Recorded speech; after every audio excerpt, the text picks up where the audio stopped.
Okay, hi everyone, both here and online. I'm hoping that people online can see us as well. I'm Nada Ali. I'm a lecturer in law at SOAS School of Law, Gender and Media. And I want to thank you, all of you, for making the effort to be here today and for finding the room as well.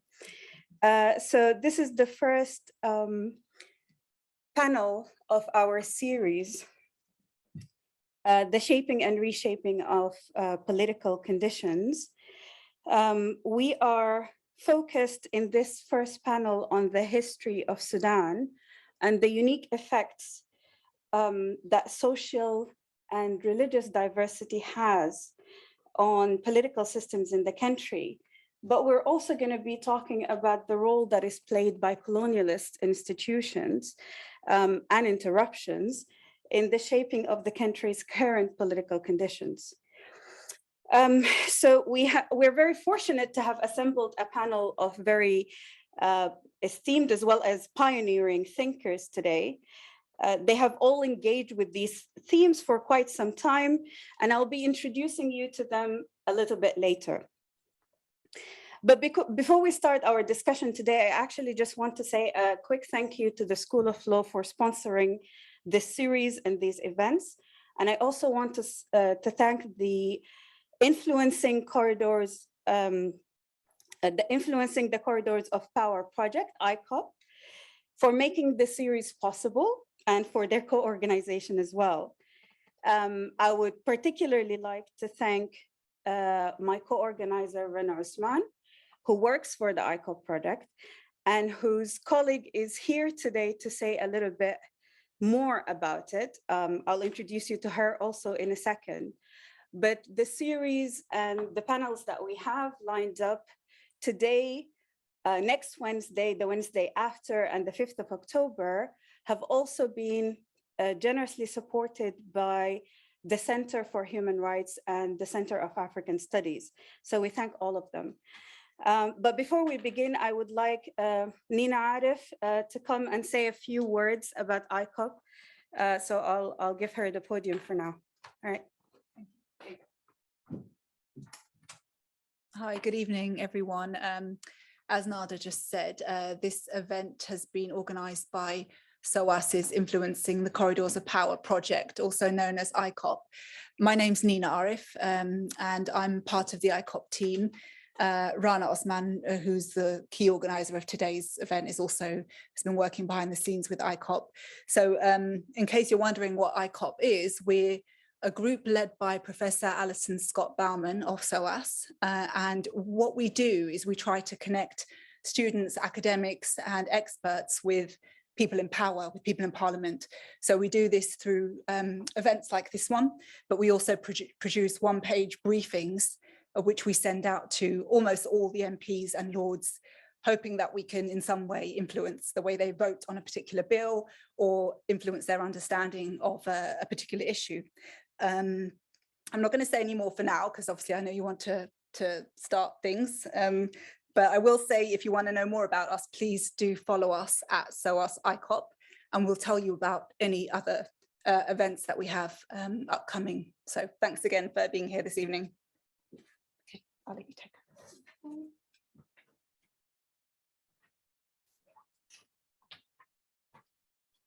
Okay, so we have curated this event quite carefully today, but it seems that my first speaker is not on yet. So I wonder if I can call on Dr. Edward Thomas to come and be our first speaker. I'm just going to check quickly. Dr. Thomas, are you okay with this? Yes?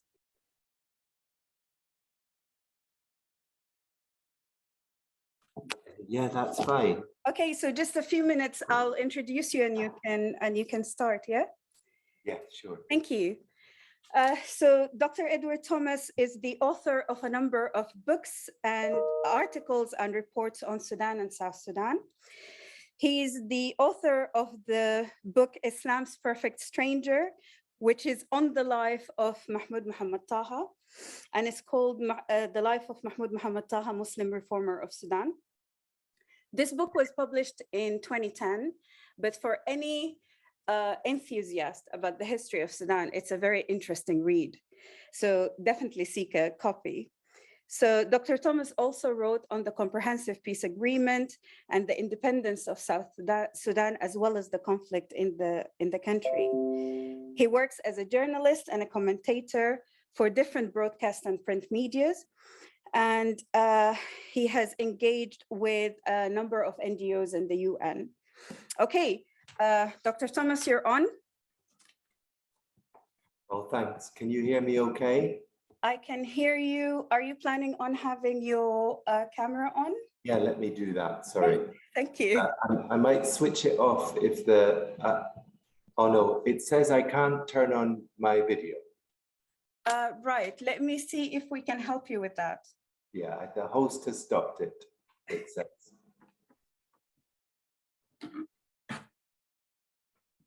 I'll just say while you're arranging that, Sure. Nada, that I'm speaking from Sudan, and I might switch off the video because the internet connection is not so good here.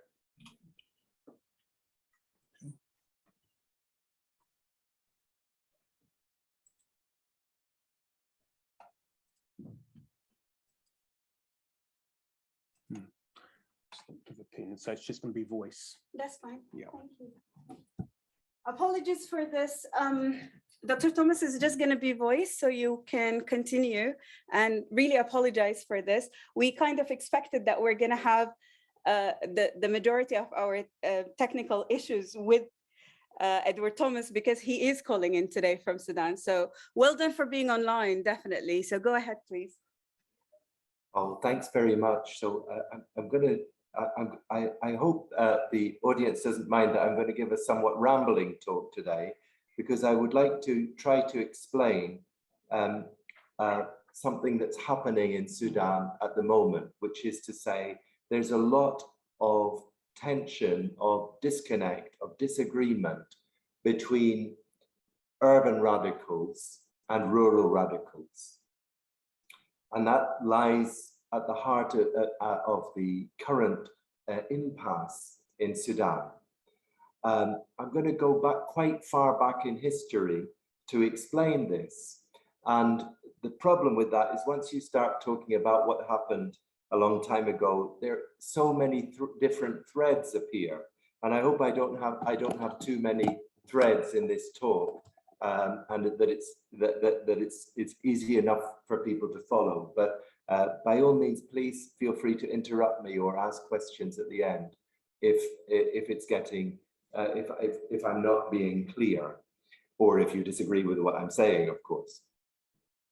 So what you've got in Sudan at the moment is that there's a very powerful, brilliant in many ways, urban opposition that organized an incredible revolution against a 30-year dictatorship of unprecedented violence, a successful revolution against a dictatorship. But this urban opposition is quite disconnected from the rural opposition. They're at odds with each other. The urban protests forced in 2018 and 2019 forced the military to include civilians in a new government, a new transitional government. And the civilian representatives in the transitional government, they drew their legitimacy on the sacrifices of street protesters, over 200 of whom went to their deaths in the past couple of years alone.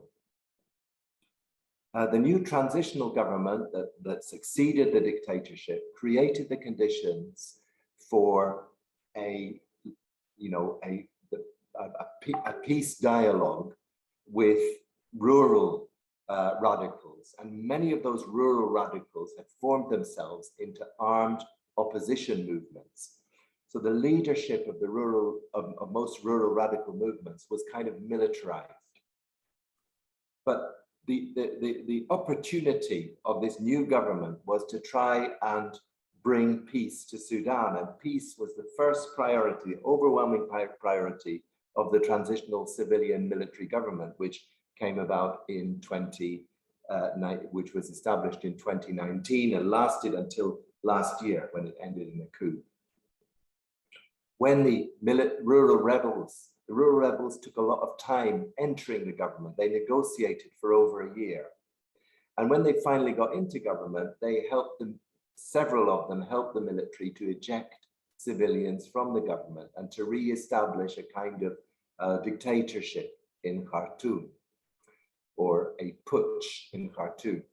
So you've got this thing that's very evident in Sudan at the moment, which is that rural and urban radicalism doesn't seem to rhyme. And there's some reasons for that in the economic structure of the country, because the economy of the country sets the interests of rural and urban people against each other. Most of the exportable wealth of the country, gold and sesame and sorghum and livestock, is produced by rural people. But nearly all of the imports of the country are consumed by urban people. A really important example of this is bread. Until 2021, Sudan used a lot of its scarce foreign currency to subsidize wheat imports. Wheat is the urban staple. Rural Sudan eats sorghum and millet. But the dollars which bought the wheat were mostly earned by rural farmers and herders and miners, many of whom were living in hunger. So Sudan has this complicated food hunger system, which requires rural Sudan to subsidize urban Sudan, and broadly sets the interests of rural producers and urban consumers at odds. Now, this system is not a nice system, and it works best in wartime. War has, for several decades, been a part of this system of hunger and profit. Why is that? It's because wars displace and dispossess people, but mostly rural people. And by doing that, they keep the cost of rural labor down, and allowing people with commercial and bureaucratic military connections, most of them urban people, a narrow group of society, but an urban group of society, they get to make big profits from these hungry rural workers. And that kind of lies at the heart of a lot of Sudan's crisis. So when the rebels joined the civilian government in February of last year, they made some unexpected moves.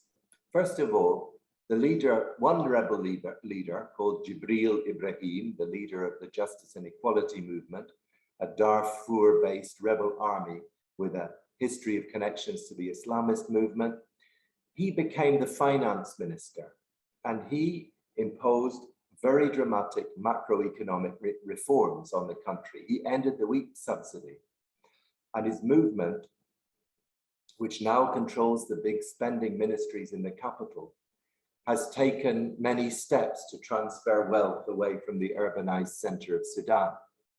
Often his movement implies that this is a kind of program of redistribution, a kind of redress for the generations of racialized injustice which was suffered by the peoples of rural Sudan, whose diverse cultures and production systems were long denigrated and exploited by mercantile, bureaucratic and military leaderships of the urban center. But this is, of course, bitter talk for the urban protesters who made such sacrifices for a different kind of Sudan and who wanted to have peace with rural Sudan, not to continue not to find a new way of distributing wealth unjustly. And unfortunately, Jibril Ibrahim's macroeconomic reforms have brought a lot of injustice. They brought a massive financial and hunger crisis. Inflation is running at 200%. The currency has crashed. Hunger rates are higher, I think, than they've ever been. And so you have this situation when Jibril got into power, the military decided that they didn't want to keep working with the revolutionary forces or the revolutionary-backed forces of freedom and change. They wanted to have complete control over society. They didn't want to undertake some of the restorative and redistributive policies that the civilians were calling for. And they ejected them from government, but they made sure that they had the backing of rural rebels before they did that. And rather than siding with the democratic forces, many rural rebels have decided to go in with the military, the group which improvised the system of cheap, hungry rural labor and easy profits. So I'm going to try and explain in this talk why rural and urban radicalism are disconnected. So first of all, I want to talk a bit about the legacy of slavery, and this goes back, I'm going to start in the 19th century. Slavery goes back beyond, long before that, but the 19th century was an important starting point because the subordination of many parts of rural Sudan goes back to the first colonial state. And in fact, Sudan itself goes back to the first colonial state. It didn't really exist as a political entity. It didn't exist at all as a political entity before the colonial state of the 19th century. Sudan has had two colonial regimes, and in the 19th century, they had an Ottoman Egyptian regime, which conquered the country in 1820. And the Ottoman Egyptian colonial regime aimed to finance the administration of the country and to make its profits from the country, but it faced a problem. It was in a country where most societies scarcely recognized money. So it forced people to pay taxes in money where they could, or to pay in slaves when they couldn't. And in places where there was no money at all, it looted and enslaved people.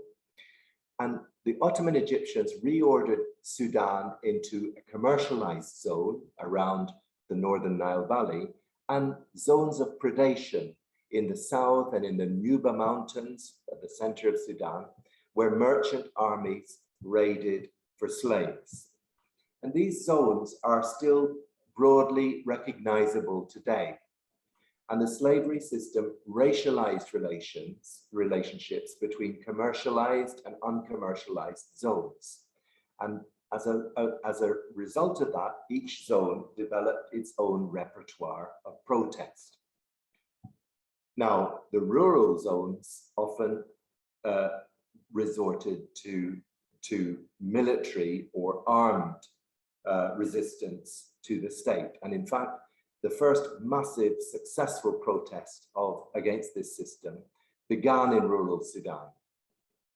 In the 1880s, over 60 years after the Ottoman Egyptians arrived in the country, the colonial state collapsed when a millenarian religious figure, the Mahdi, raised a rural army from the chaotic raiding zones of the south and the crisis zone of Darfur and captured the colonial capital.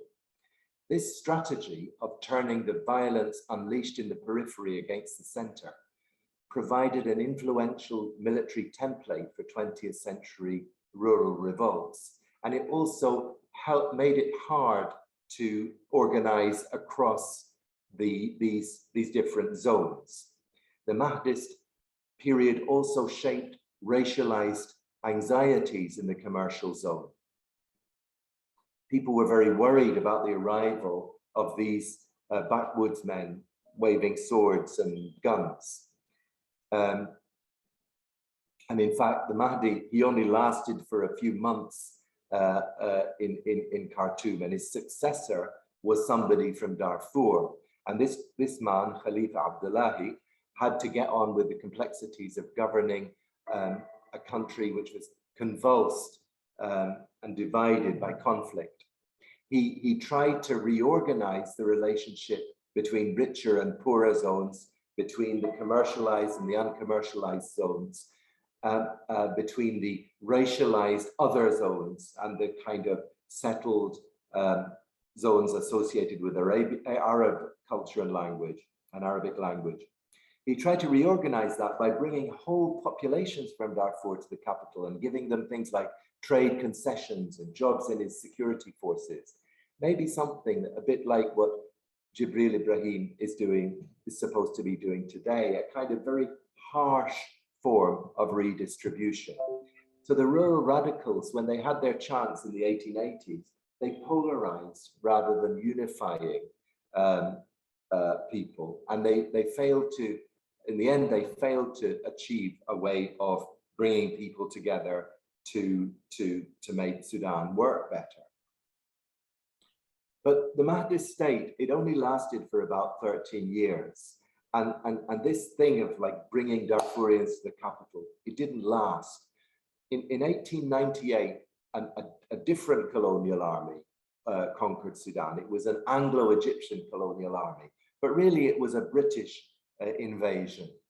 It took about 30 years for Sudan's British overlords to violently subdue the whole of rural Sudan.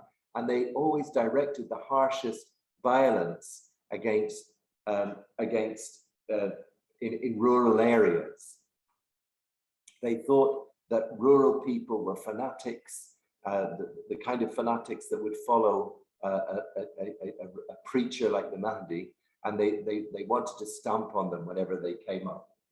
But this idea that rural fanaticism was what was keeping Sudan from peace and progress was wrong.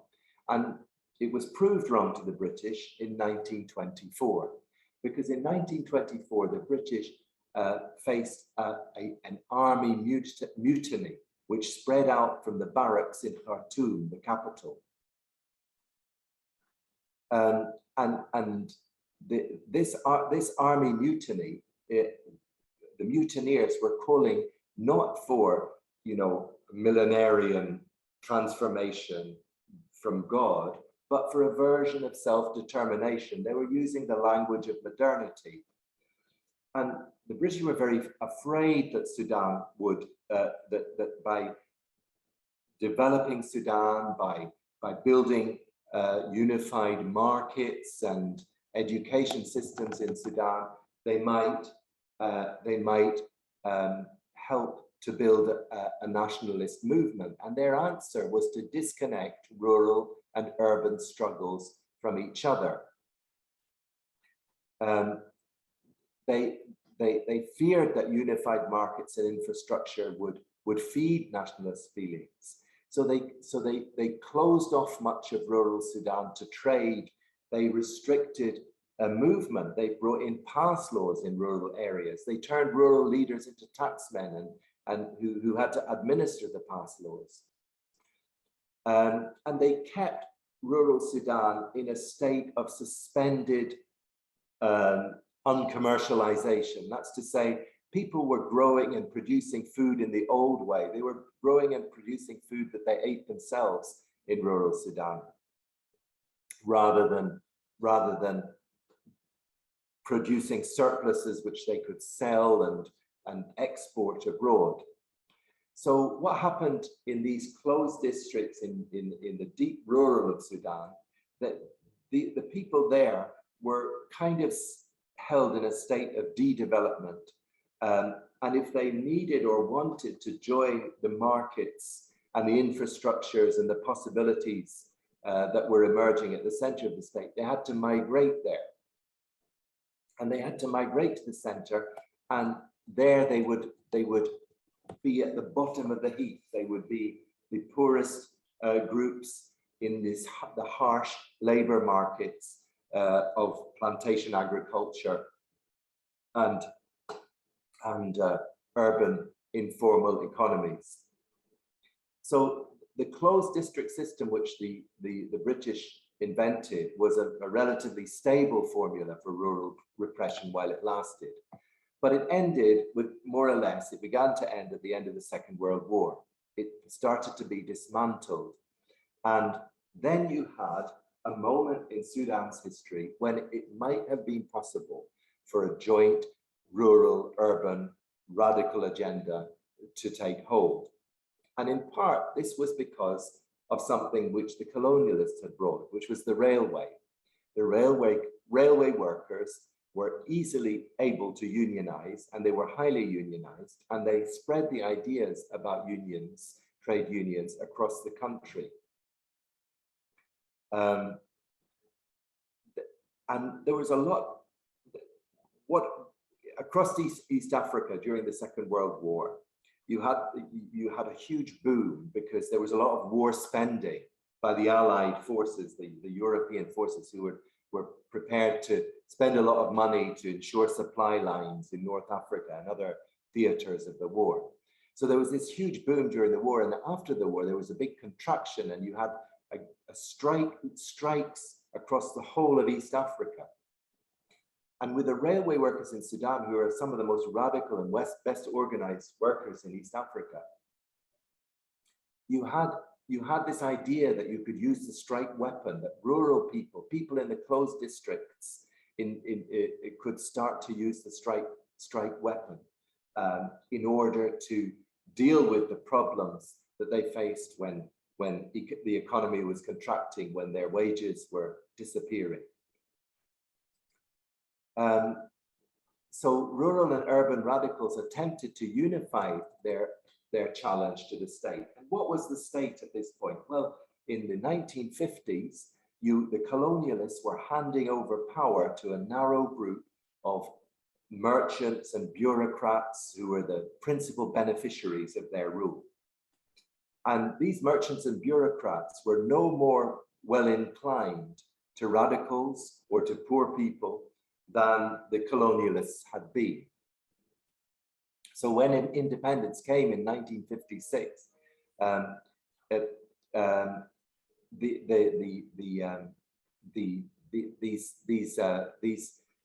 new elite, the new state elite, didn't have any time for it, denigrated and exploited the peoples of the hinterlands. And that means that the rural and urban radicals and workers in general face this double bind of racial and class oppression, not to mention gender oppression. And this complicated radical strategies. Rural radicals had to manage the dilemmas of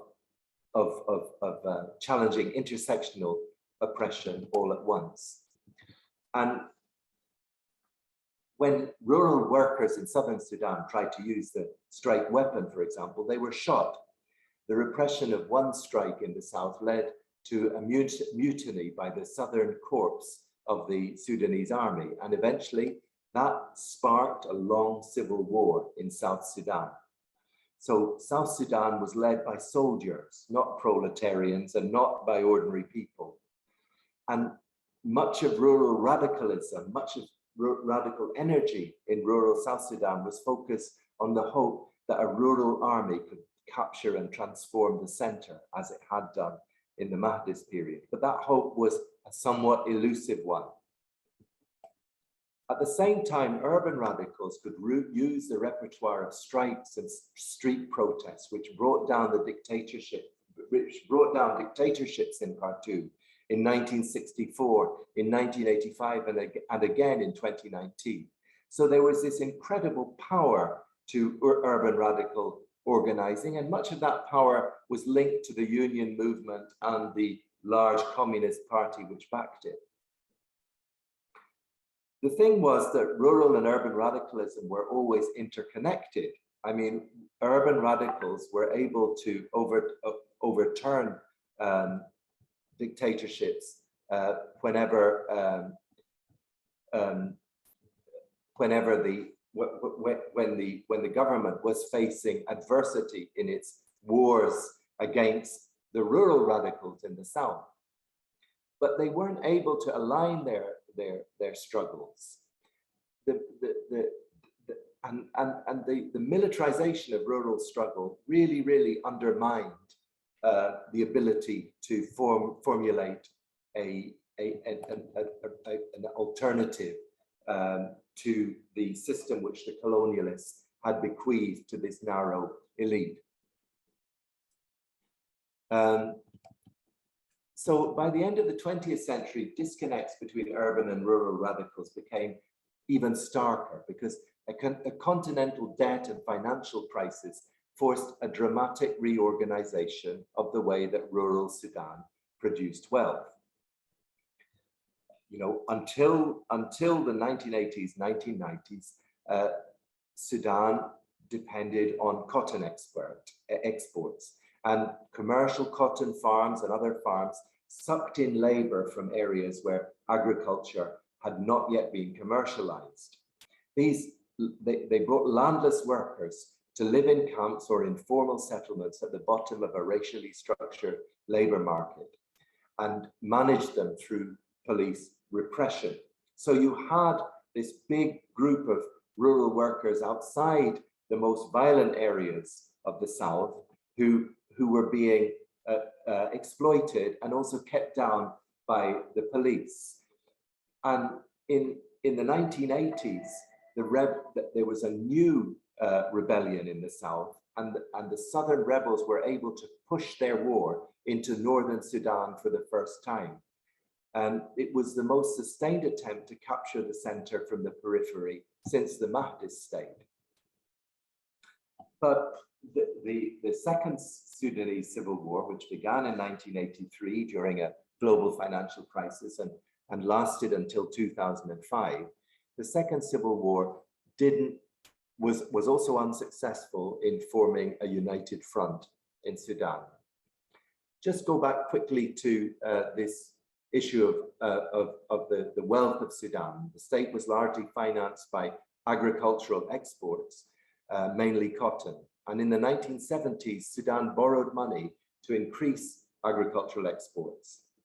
But there's this strategy of debt finance development fell apart in the debt crisis, which engulfed Africa in the 1980s. The cash-strapped government faced another war in the South, and cotton profits were not enough to pay for either war or debts. In 1989, you had this military coup that brought Omar al-Bashir, the dictator who was deposed just a couple of years ago. He came to power in 1989 at the head of a coalition of Islamists and security men and merchants who realized that they had to have something other than the existing system of exploiting rural labor and exporting the wealth it created. They decided to base the economy on oil instead of cotton. The oil was in the south and its borderlands, in the war zones. And so they oriented the war towards these oil zones in the south and improvised an incredible new system of rural governance and resource extraction, which was based on rural militias. And they mobilized these militias by fostering racial and tribal animosities, which depopulated the oil areas. Now, resistance is often reflects the character of repression. And what happened was you had a lot of rural militias emerging to fight back against this new system that was emerging. Dr. Thomas, sorry, you need to finish. I need you to wrap up just because we have a limited time today. Okay, so sure. Sorry, I didn't realize I'd gone on so long. No, it's very interesting. We would have liked to listen some more, but I think just a couple of minutes. All right, that's great. Yeah, sure. So you've got this new militia system which really radically militarized rural Sudan, and that made it very hard for rural radicals to talk to urban radicals. Even though the peace was declared in South Sudan in 2005 and the South became an independent country in 2011, a new war engulfed Darfur. Armed opposition groups formed around ethnic language groups to protest against Darfur's exclusion from the new oil wealth. And the government set up counterinsurgency militias, which reorganized Darfur's shattered economy around exportable wealth, around livestock and gold. So, and government militias were able to control that wealth and also to keep the supply of cheap labor flowing out of Darfur. When the oil ran out in 2011, Darfur's disoriented labor force became central to Sudan's export economy, mining gold, raising livestock, and growing sesame. So I just want to conclude very briefly. I'm sorry, I'm just going to shorten a bit, but by giving a few reasons why rural and urban radicals don't get along. First, Sudan's economic order pits rural and urban people against each other and racializes difference between them.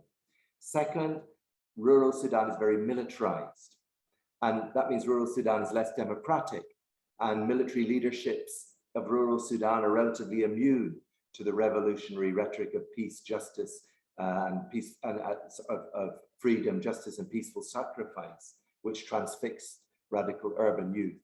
And finally, the militia system has reshaped rural production and accumulation systems in favor of armed groups. So it makes sense for people from rural Sudan to aim to join the military. Thank you very much.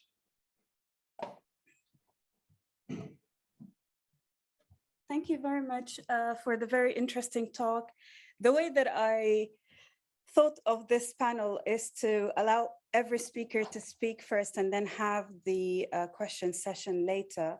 So if you have any questions for Dr. Thomas, can I just ask you to note them down, and hopefully we'll get to a rich discussion later on.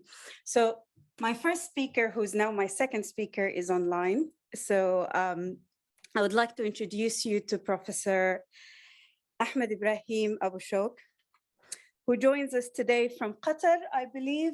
Professor Ahmed, are you online? Can I ask you to unmute? Yes, you are right. Yes, great. I'm gonna sort out your camera issue in a second if you give me the chance.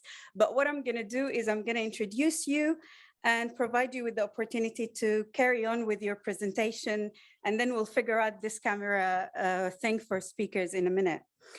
So Professor Abushok is a professor of modern and contemporary history of the Middle East and Southeast Asia, and he is based in the University of Qatar.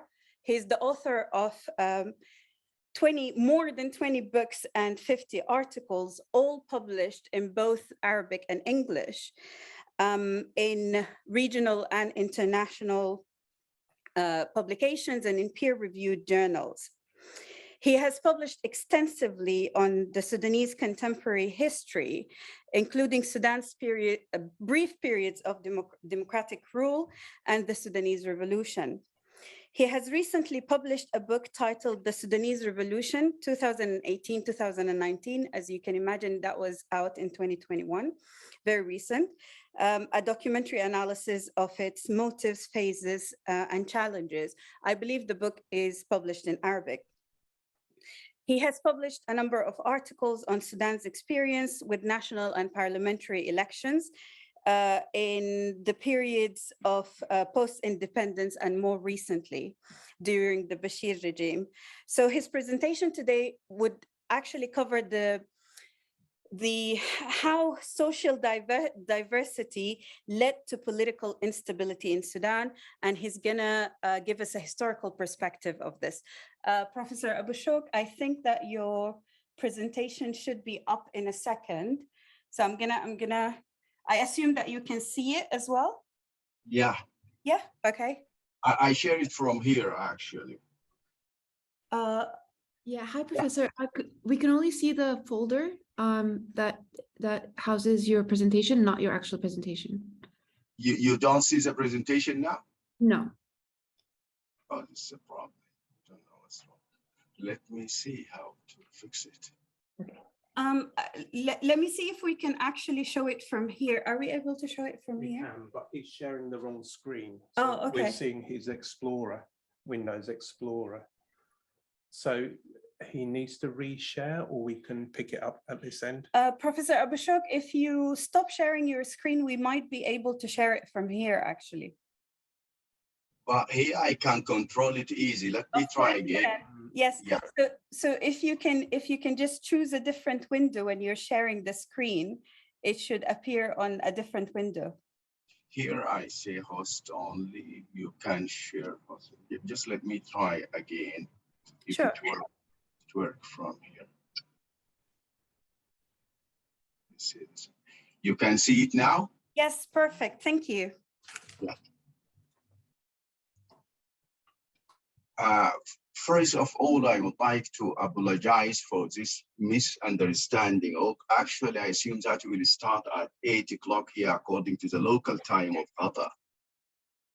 And I welcome all of the audience, and I would like to record my thank and gratitude to Dr. Nada and Dr. Rana for inviting me to participate in this seminar on Sudan.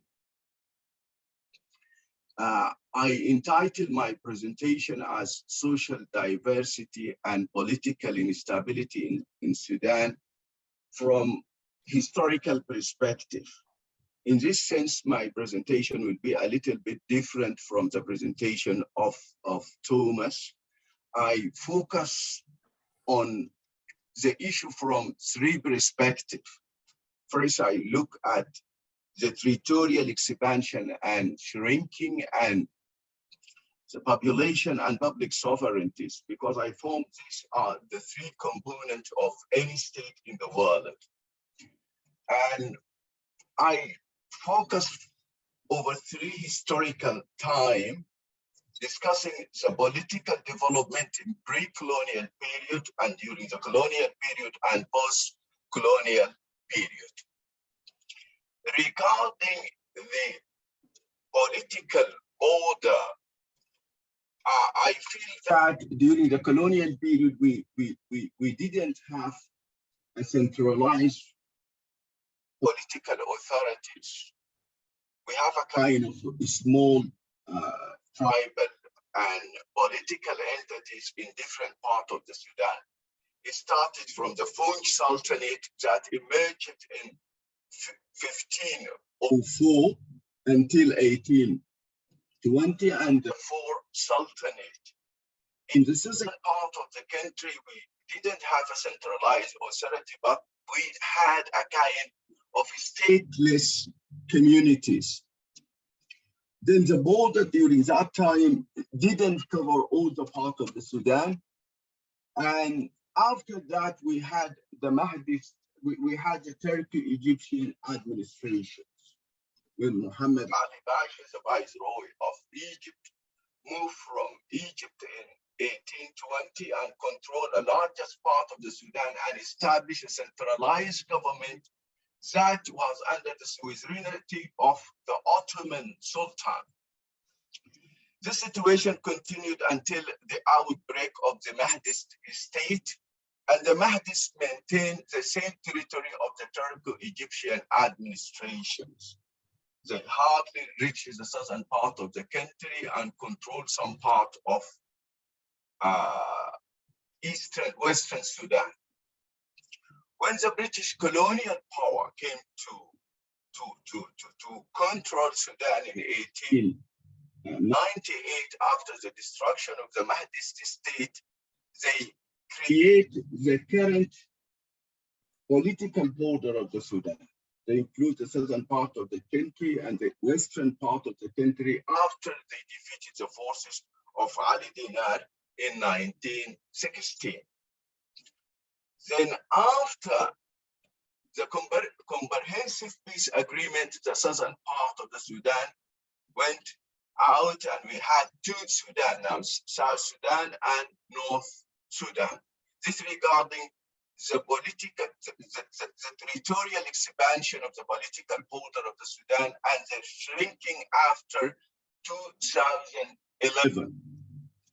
If we look at the issue of social diversity, I would argue that the concept of ethnicity in Sudan is closely related to language and religion. The country is dominated by Muslims, and most of whom speak Arabic and identify themselves as Arab. In spite of that, they are not cohesive group. I mean, they are highly differentiated in their mode of livelihood and comprise city dwellers and villagers, farmers, and pastoral nomads. The Arab historically have been divided into tribes, meaning that during the pre-colonial period, we didn't have a central authorities, but the largest political entity was the tribe. Each tribe was divided into sub-lineages and household at the bottom of the administrative hierarchies. They depend on the customary law in settling their conflict. But besides the Arabs, we have several groups of Muslims who were non-Arabs, such as the Nubian in the north, the Bija in the east, and the Four in the west, and the Zakawa in the west as well. And this map gives us a general idea about the social diversity of the Sudan. We'll find the Arab in the middle and the north, and in the east we have the Bija and the Nubian also in the north.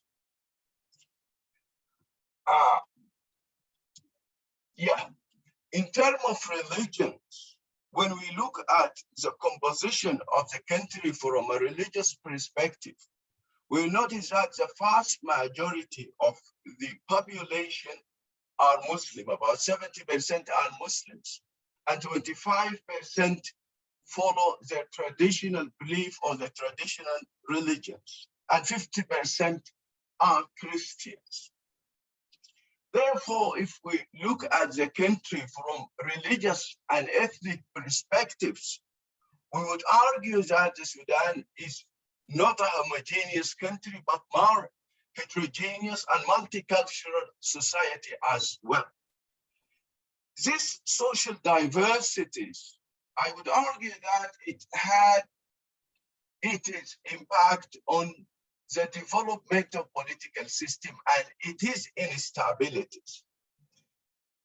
If we try to look at the development of political system through three historical era, I mean pre-colonial, colonial, and post-colonial, we notice that during the pre-colonial period, we had two types of political organization. In Western Sudan, for example, in Darfur, we had a centralized political and administrative structures, and the Sultan was a center of power at that particular time. He held the three authority in his hand, I mean the legislative and judicial and executive authorities.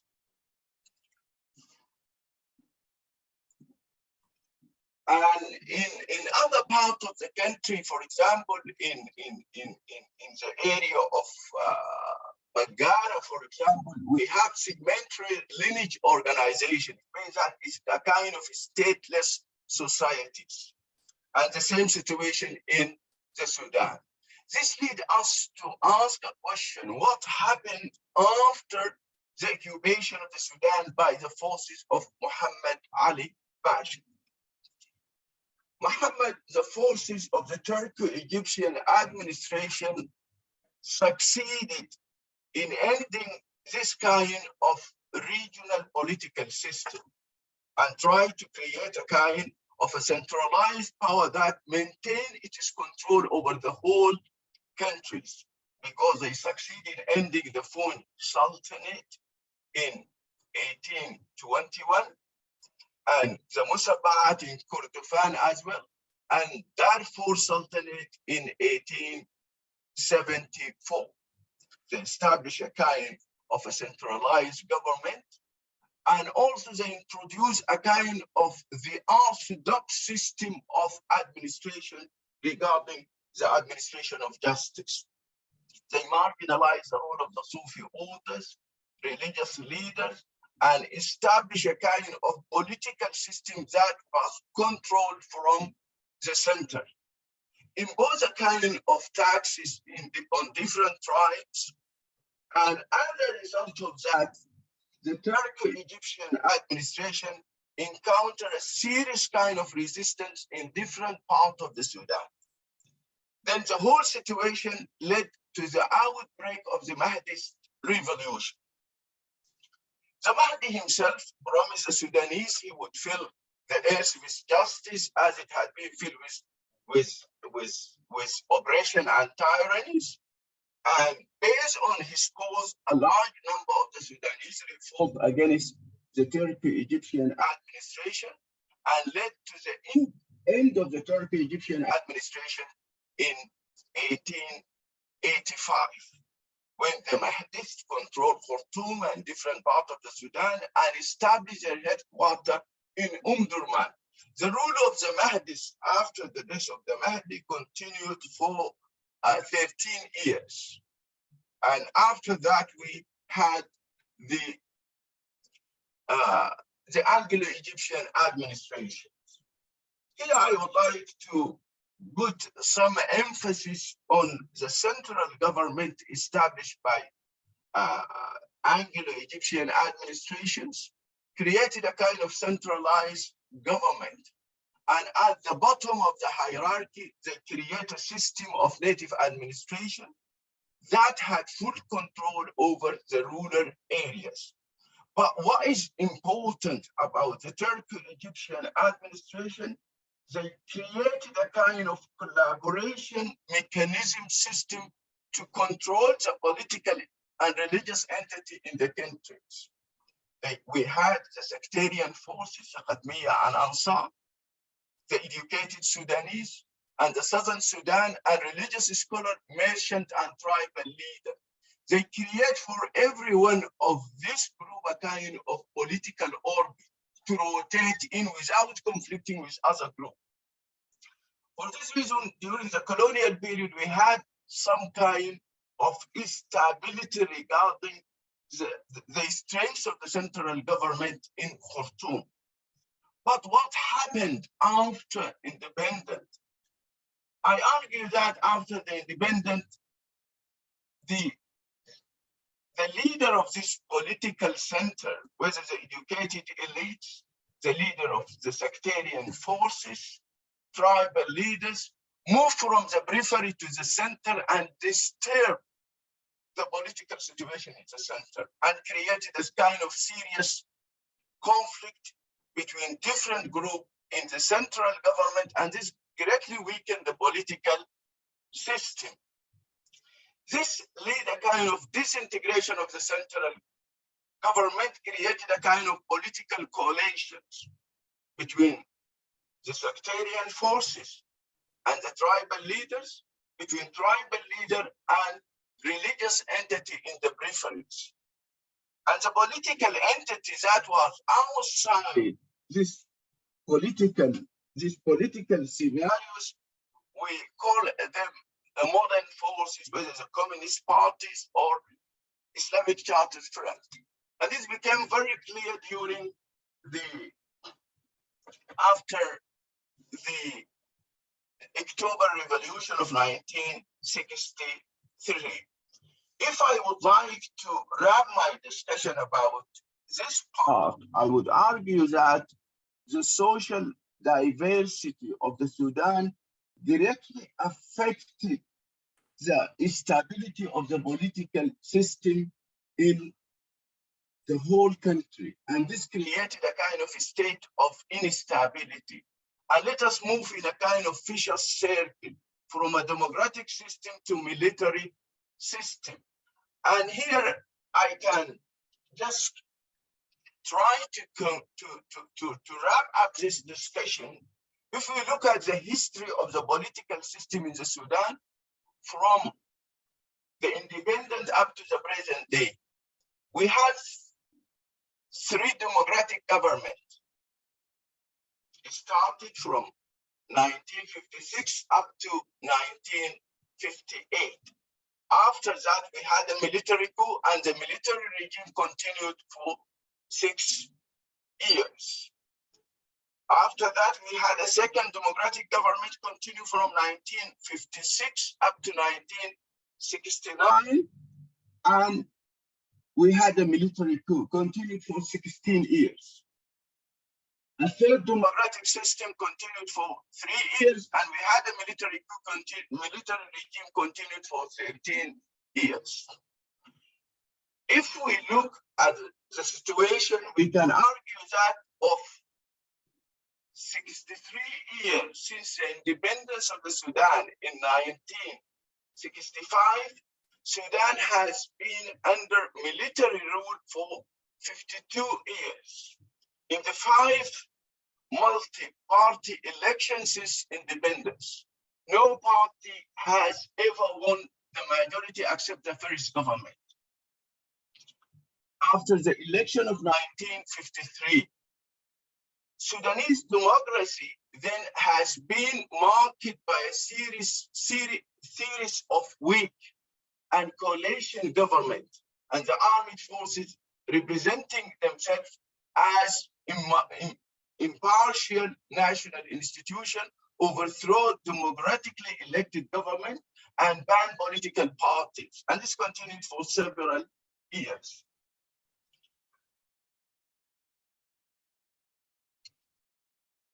If I would like to conclude, I would argue that the social diversity and instability of political system created a kind of destructive dualities. I mean by destructive dualities, this started from the colonial period, when we had this kind of conflict between Great Britain and Egypt as a leader of the condominium regime at that particular time. And this kind of conflict manifested itself in the political slogan during the pre-independent period in terms of the unity of the White Nile and the Sudanese for the Sudanese. Sudanese for the Sudanese was adopted by the Ummah party, and that was adopted by the Unionist party, and created a kind of conflict between the two parties, who were much concerned about their individual conflict rather than directing their attention towards the development of the countries. This kind of political discourse generated a kind of tension between the center and the peripheries. And I think Thomas had focused and addressed this issue from different perspectives. When I argue that the conflict between the center and the margins or the peripheries, I mean the conflict between the Southern Sudan and the central government in Khartoum, between Darfur and the government of Khartoum, between the Nuba Mountain and government of Khartoum and Eastern Sudan. At the same time, the British created a kind of conflict among the sectarian power themselves, between the Khatmiya and Ansar. And this greatly affected the political discourse in the country and created a kind of instabilities. Became very clear and manifested itself, I think, after the October Revolution of 1964, in terms of traditionalism versus modernism. And this became very clear when the Communist Party raised the issue of the abolition of or the liquidation of native administration. The tribal leader stood strongly against the central government, against the modern forces, and make a kind of coalition with the sectarian forces, and won the election of 1956. If we move further to look at the issue of the war that affected the political situation in the country as a whole, I would argue about the dissemination of war on the margins, in the sense that the economic factor was very important factor that have played a role in the several conflicts in the Sudanese territories. And the economic gap between the North and the South deepened considerably during the war between the two parts of the country, and the socio-economic wealth and issues appear strongly in political discourse of the South in the last period of the conflict. This led to the marginalization of the minorities. And this we can find it very clearly when we look at the political literatures of the SPLA, based on the idea of the integration of marginalized minorities in the framework of the central power. John Grant called for a connection between the southern regions and other deprived and exploited regions of the Sudan. And that at the end led to the outbreak of the war in different parts of the country, in the south, in Darfur and Eastern Sudan as well. Then the conflict between the center and periphery became very clear, because the discourse on the North-South conflict has shifted from a war against political domination from the North towards a conflict of the peripheries against the centers, with the several peripheries, including South, East, West, demanding power and the sharing of economic wealth. And this became very clear in the peace, the comprehensive peace agreement. The whole scenarios, I would argue, that led to the secession of the southern part of the country in 1911, because the agreement created a kind of two political system, and the establishment of this two political system paved the way for the separation of the South from the North. And when the referendum took place in the southern part of the country from 9 to 15 January 2011, on whether the region should remain a part of the South of the Sudan or become independent, on 7 February 2011, the Referendum Commission published the final result with a landslide majority of 98% voted for independence. In my conclusion, I would argue that this kind of social diversity led to instability of the political system, because the political leaders, they failed to manage this kind of diversity in the benefit of the whole country.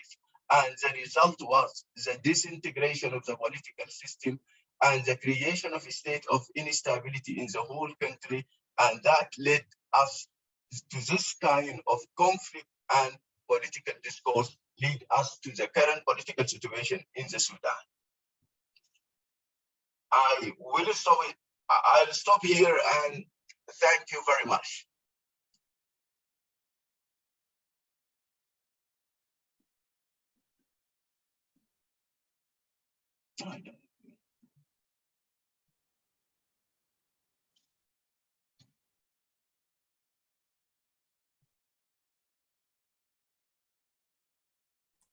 Speech. And I think our last speaker is here online. Dr. Magdi, are you on? Oh, yes, I am. Thank you. Oh, perfect. Thank you. Thank you for making it online. We're gonna take, Professor Abushok, can I ask you to stop sharing your screen? Thank you. So our last speaker is Dr. Magdi El Gizouli, who is a scholar of the Sudan's and a fellow of the Rift Valley Institute. He has written extensively, both in Arabic and in English, on Sudanese contemporary history and politics. He's also the founder of the blog Still Sudan, which is a treasure trove for anybody interested in history and politics. It has so many articles and commentary, so you really need to have a look at it if you're interested in the country and in Sudanese affairs. He was one of the first scholars to actually study local resistance committees and to comment on them. So we're gonna leave it to him to indulge us with perhaps a bit of a different focus today. He's gonna be talking about the untold histories of mobilization and radicalization in Sudan, with a focus on labor collectives movements. Okay, Dr. Magdi, you can take it on. Before you start, Dr. Magdi, just want to ask if you're able to turn on your camera. I can turn it on, but I'm not sure if you can see me. We can see you. Thank you. Oh, perfect. All right, then. No, you should see something better, but anyway. Well, thank you very much. Thank you for your invitation. It's a pleasure being here. And I'm honored to be talking next to Edward Thomas and Professor Abushok. Both of them are distinguished scholars who know what they're saying, while I mostly don't. Now, I can't cover all the, I can't satisfy the presenters, the expectations that the presenter raised. So I can't talk about all these things, all these unwritten histories. But I'll keep it short for the sake of time. We've already been going on for very long. So I'll make a few notes about my own problems with history writing about Sudan, and my own problems with explaining these waves of radicalism or these mobilizations. You might have noticed that, or you might have read it yesterday, the UNICEF put out an urgent call warning that some 7 million children in Sudan in school age were currently out of school. Another 12 million or so were likely to face interruption of their education, and as a result of school closures, and broadly speaking of the social crisis gripping the country. The social crisis is compounded by other issues. Part of it is, of course, the major hunger crisis in the country, floods, the states of insecurity, and so on. The elements of these crises are by now common knowledge, and some of the speakers, both speakers have talked about the elements of this compounded and complex and chronic crisis in the country. Other statistics from sources like the WFP and the United States, the US aid, speak of a hunger crisis that has as one of its consequences the fact that every third child is malnourished. And they use the word stunted, and stunted is a technical term that means you're unlikely to reach your biologically expected height. And this is a measure of chronic malnutrition. This means that the child is not only acutely hungry, but has been hungry for a long time. And that fact is affecting his growth or her growth. If you read the Sudanese newspaper or follow the news forwards in the now immensely popular WhatsApp groups, you would come to the conclusion that two quarters are to blame for this current crisis. Either the 25th October coup that Eddie talked about, the culmination of this disconnect between the rural and the urban realms, or these modern forces and their unstable coalitions, these political forces and their unstable coalitions that Professor Abushok talked about, their inability to get their act together and their failure to resolve this crisis. So these are the quarters that are usually blamed. You rarely read in popular discourse or common public discourse an explanation that goes beyond these two issues. Simultaneously, a wave of labor agitation is gripping the country right now. Some of you might have heard about it. Electricity workers in Khartoum were on strike for the past 3 days or 4 days, demanding higher pay. They managed to pressure the government into accepting their demand and raising their pay. And they called the strike off just, I think, yesterday night. Junior doctors, who are actually doctors in training, and they are the mainstay of healthcare or hospital level healthcare in Sudan. They are the people who do most of the treating and healing in Sudan's hospitals. Just started a major strike. Also, they're not demanding an increase in pay, they're demanding the payment of arrears that go back to 8 months of unpaid work. Similarly, workers, government employees in Kassala state have joined up together in a sort of impromptu trade union committee, and they're threatening similarly with a strike action demanding increase of pay.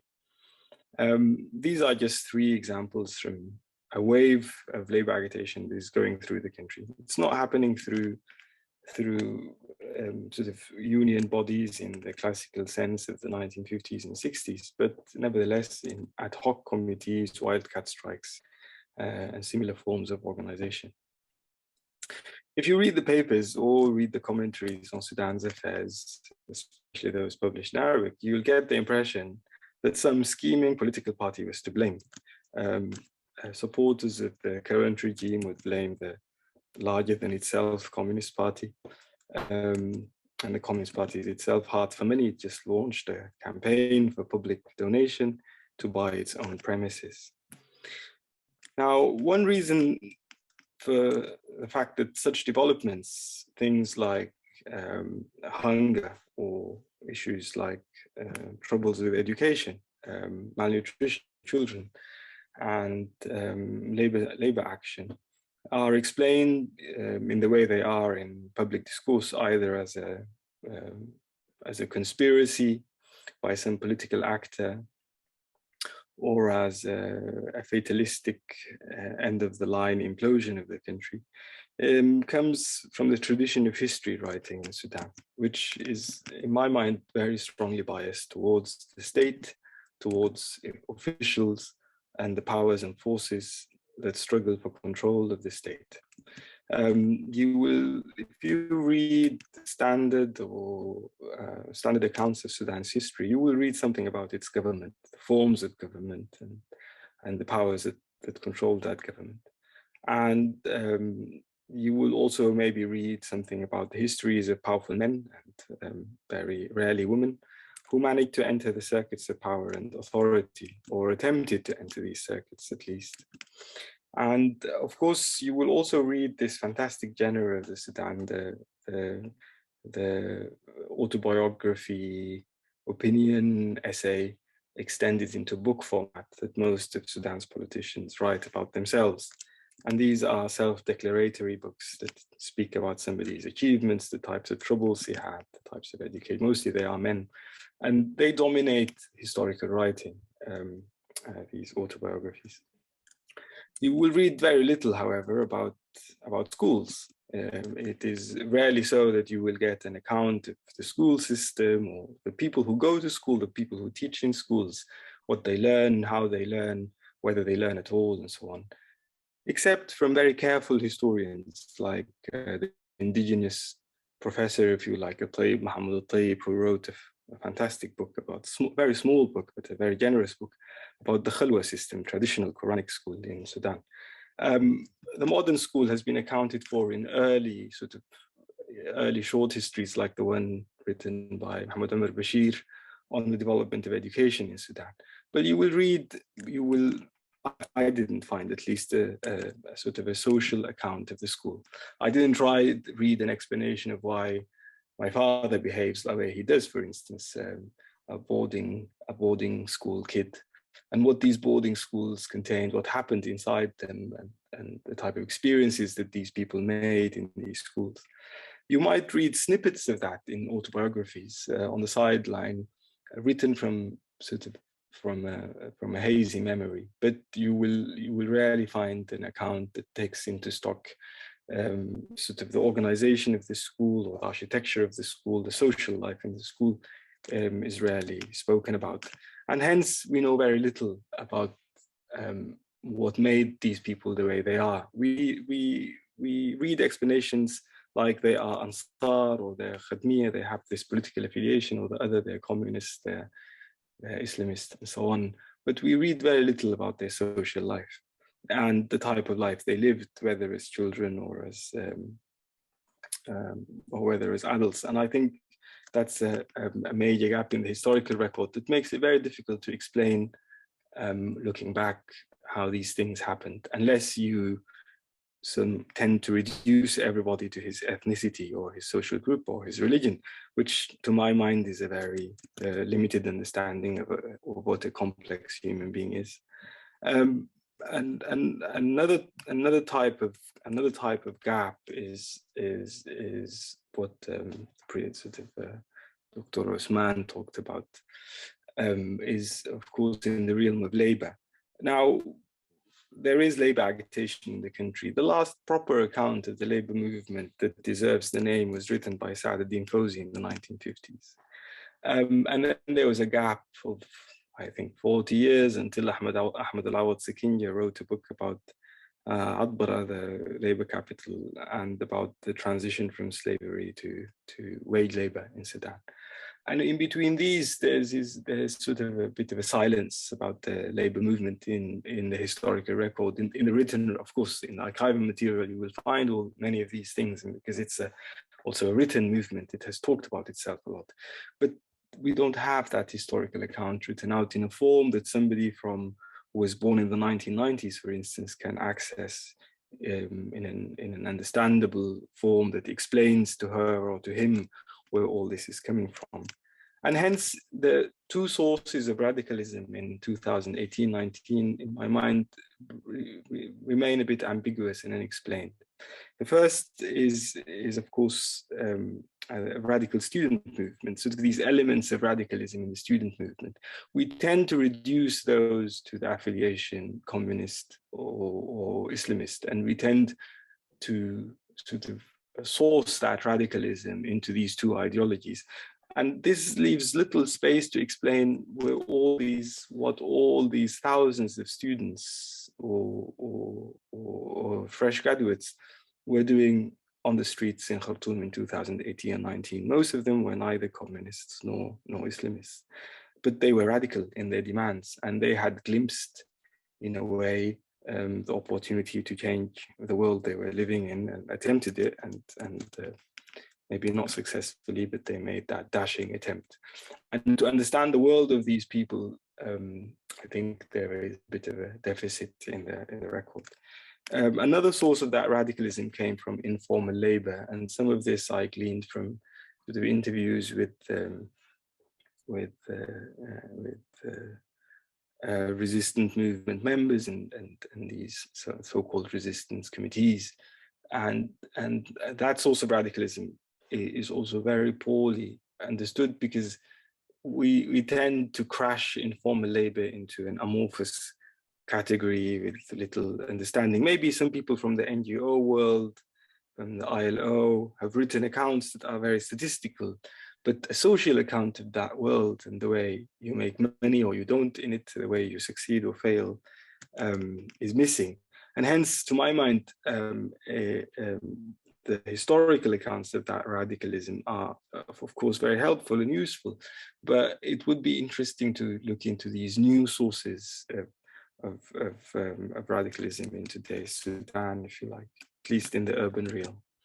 And a sense of that is obvious in the mini biographies that could be written out about some of the heroes of this movement, the 2018-19 movement. One of them is a young girl that you probably all heard of, a young woman that you've already, that many of you have heard about, Sitt al-Nifur, Ahmed Bakkar, a very young sort of fresh graduate or student at the time, who was shot dead during protests against the 25th October coup. She was killed at the age of 23 at a moment when somebody like her would not be expected to be on the street. So the question I raise to myself is, why was she on the street? What was the drive that made her face sniper fire? And I think that's important to understand what this movement is about and where it's going. And I think it might be worthwhile listening to these voices and understanding them for what they are, instead of looking for an explanation in a conspiracy. The day she was killed, on 17th November 2021, security forces killed another 15 people. She was killed at the tail end of a protest after the greater mass of demonstrators had been dispersed by tear gas and gunfire. The vindictive and angry men with guns who searched the nearby streets in Khartoum North, out of a major square, found her, a sniper at least, found her hiding behind the shack and shot her from above. Fatal bullet struck her jaw, and the sniper apparently wanted to kill her and did. Sitt al-Nifur has a strange name. Anybody from Sudan sort of would ask, where does this name come from? And it reveals a bit her rural origins in the Butana Plains. The Butana Plains lie between the Nile and the Adbara River to the east, and they are home to pastoralist peoples like the Shukriya, and Sitanifur hails from the Shukriya. Her friends from the city, and the people who praised her after she was killed, name her Sittu, which is a short version of the name. She lived with her parents in al-Qura until very recently a lazy village at the northern edge of Khartoum North, now highly urbanized. al-Qura has a population of around 7,000 people. Most of them are traders or farmers. During the terminal crisis of Bashir's government, hunger made itself into the city, and this is something that Dr. Thomas has documented wonderfully in many pieces of writing. Dora developed coping mechanisms to deal with inflationary pressure and increasing food prices. A limited survey conducted by a bachelor student in 2018 came up with the conclusion that the result that around 49% of those interviewed, it was a small sample size, agreed, but 49% of those interviewed reported periods of food deficit. 47% attempted to manage by borrowing money or skipping a meal or two during the day. So al-Qura was a place where, despite its central location, despite the fact that many people had made money in al-Qura, that was affected by hunger during an inflationary crisis. Sittu herself was a reluctant university student. She completed a year of studies in economics and political science in Al-Nilan University, just 1 year. And this also requires explanation. Why would a student drop out of university after 1 year of education? She did not like the discipline, said her friends. Her daily life involved a lot of time spent commuting. The distance between al-Qura and the campus of the university in Khartoum, where she studied, spans around 26 kilometers. She probably needed at least 3 hours in rickety minibuses to get from her home to the university. This meant that she often came home late to face very anxious and conservative male guardians, a very old father and much older brothers. She was the youngest of her siblings and the first in the family to access university education. And again, this is something that you need to look into, the fact that the expansion in university education and the Bashir meant that many, many people were able to access university education as the first in their families, and they had high expectations from that access. 2 children born after her died as toddlers. She completed a crash course for nurses and worked for a year in that capacity in the main hospital in Khartoum North. And this is also a way of coping with the type of inflationary pressure I'm talking about. She was trying to make some money from being a nurse. In a way, it's a downgrading. A university student doing a technical education to become a nurse is a downgrading in the social scale. And a Shukriya girl doing a nurse job, which in Sudan's racial order is a job mostly restricted for people of slave origin, is also a telling piece of information. She complemented her income by making and trading in accessories, and she became famous for making fine accessories. When she was shot dead, she was planning to start a new life, free of her male guardians in the Arab Gulf, in whatever odd job she could find. Her friends named that she wanted to work in a beauty salon, and she was waiting for a travel visa. When the visa finally arrived, Sittu's labor was not for sale anymore. She was dead. Now, life outside the place like al-Qura attracted this young woman. She was drawn into active political struggle in the protest movement that brought Bashir down. And it's this type of radicalization that I think is worth looking into for its own merit without explaining it through the lens of a political party from the 1950s. She is remembered by friends and comrades as a smiling volunteer nurse in the protest camp that surrounded the army headquarters between April 19 until its dispersal in June 19. In that protest camp, the protest movement or the popular movement acquired materiality, Woodstock style, if you like, and the camp represented for people like Sittu the actuality of the country they wanted to live in, including the types of social freedoms that somebody like her would be looking for. She wanted to end among the causes she championed was ending domestic violence, something that she might have experienced personally. And she wanted to provide free healthcare for all. That was something that she had in mind, healthcare for the types of children I've been telling you about. In one remarkable photograph, she holds a placard saying, "I'm still beautiful, free, whole, respected, precious, loved, brave, great, inspiring, and strong." This is a very strong language coming from a young woman, something that you might read in a Haqiba song. Now, this is sort of, this gives you a snippet into the world of these young students who were willing to die on the streets of Khartoum. And I think sociology and the social history of that world is yet to be written.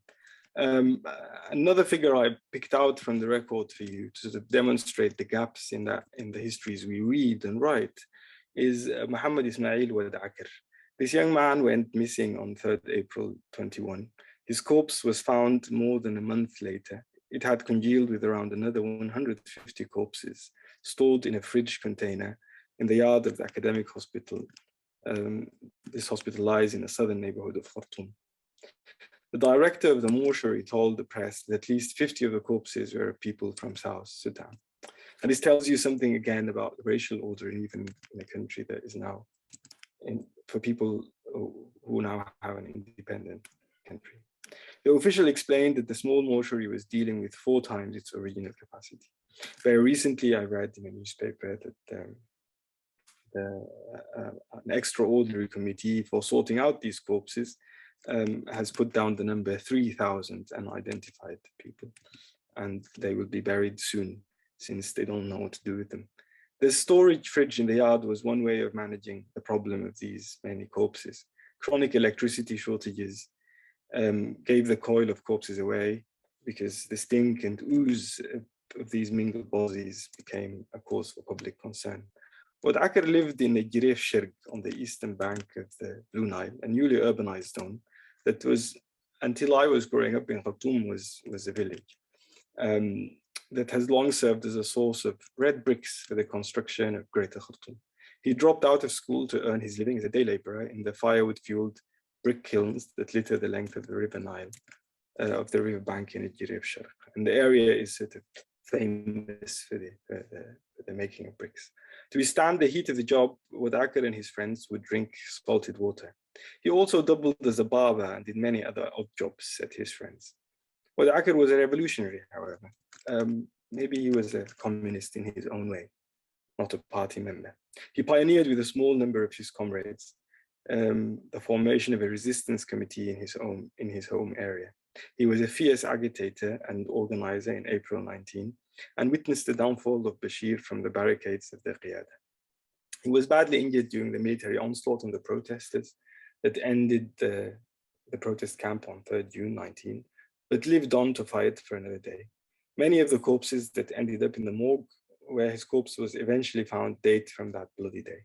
Others were tied to cement blocks and bricks and thrown into the Nile. He was amongst the multitudes that stormed the Giref Bridge to cross to Khartoum in the massive demonstrations of 30th June in the aftermath of the 3rd June massacre. The 30th June demonstrations granted the forces of freedom and change, the coalition that took over government, the negotiation edge that provided for their rise to power in partnership with the military. Wad Akar's corpse reportedly showed the marks of torture. It can be surmised, but not established as fact, who arrested, tortured, and killed the young man. Unlike Sittu, Wad Akar's digital imprint is meager. There are no fancy photos of him, although t-shirts have showed up. A few photos posted by others where he poses clumsily in a yellow football shirt, the body twisted by years of hard labor. He did not have a sort of a famous virtual existence on social media, and his age is not very clear. I just called him young because I don't know how to describe him. Now, these two streams of radicalism, whether the students or informal labor force, people like Wad Akar, are the two sources in my mind of this wave of agitation and protest that brought Bashir down. But understanding this wave and understanding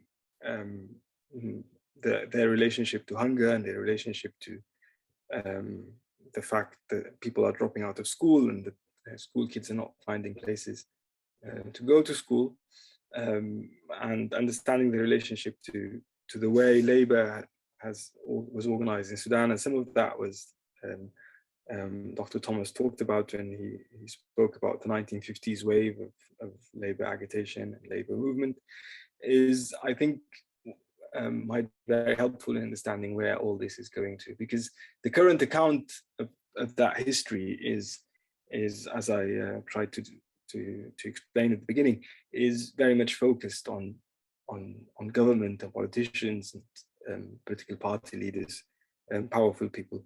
And in these histories, you rarely read anything about somebody like Wadakar or somebody like Sitta Nifur, despite the fact that you might read something about the student movement or the labor movement in abstract terms. And I think a more nuanced or a more detailed or a more grained account, something like what Ahmed Abushok wrote about the Khalwa, might help explain more or give us sort of better direction into understanding how to reconcile the urban and the rural realms in Sudan. I think I'll stop here since we've already gone over time and leave the rest for the discussion.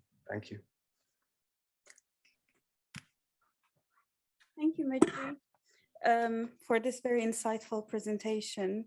I think what we're going to be doing now is perhaps, maybe I'll start off by asking a few questions and allow the panelists to come in and discuss them as they would like, if that works for everyone. Can I get an agreement? Dr. Magdi, Thomas, and Professor Abushok, is that something that we can do? Yeah? Yes, sure. Yeah, okay. I think for me, generally, it's very interesting that out of all your presentations, there seems to be a theme of a particular blindness that perhaps our politicians have to issues of political and economic systems left over from colonial times, which perhaps have been allowed to continue. So what I would like to ask you is, what would a radical overhaul of the system look like?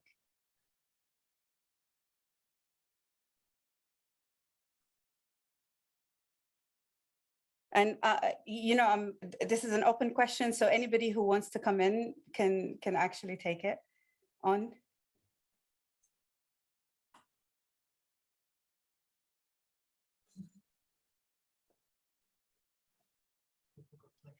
Is it? Okay, then maybe I can break it down a little.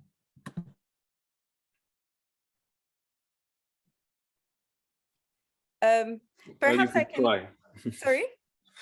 Well, you could try. I mean, that's $1 million question. I mean, yes. I don't know. I mean, I remembered that you told me not to ask you about policy, and I'm kind of asking you about policy in a roundabout way. But yeah, do let me know. Yes, what would the radical overhaul of the system look like?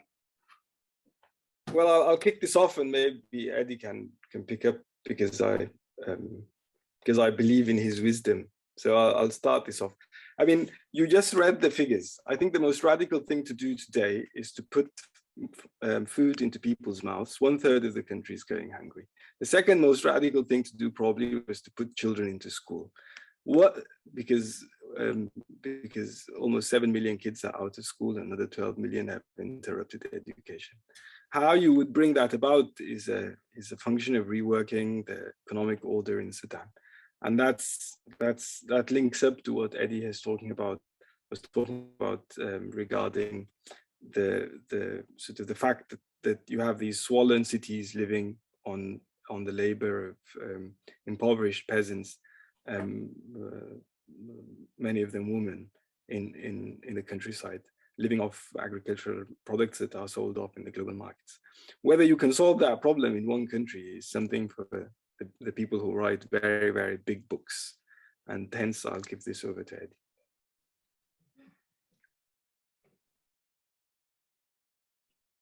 Thanks very much, Majdi. Thanks for an incredibly moving presentation. And Professor Ahmed, I'm so glad to be sharing a platform with you. I've been so influenced by your work on the Mahdi, so it's great to see you in person.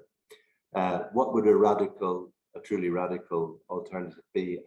I think I agree a lot with what Magdi is saying, that what's been happening, particularly over the last 30 years, is that people who really lived on the edge of markets have been pushed very, very harshly towards markets, towards letting the market into their life, towards, you know, buying and selling their labor, and that transition has made a lot of people really hungry.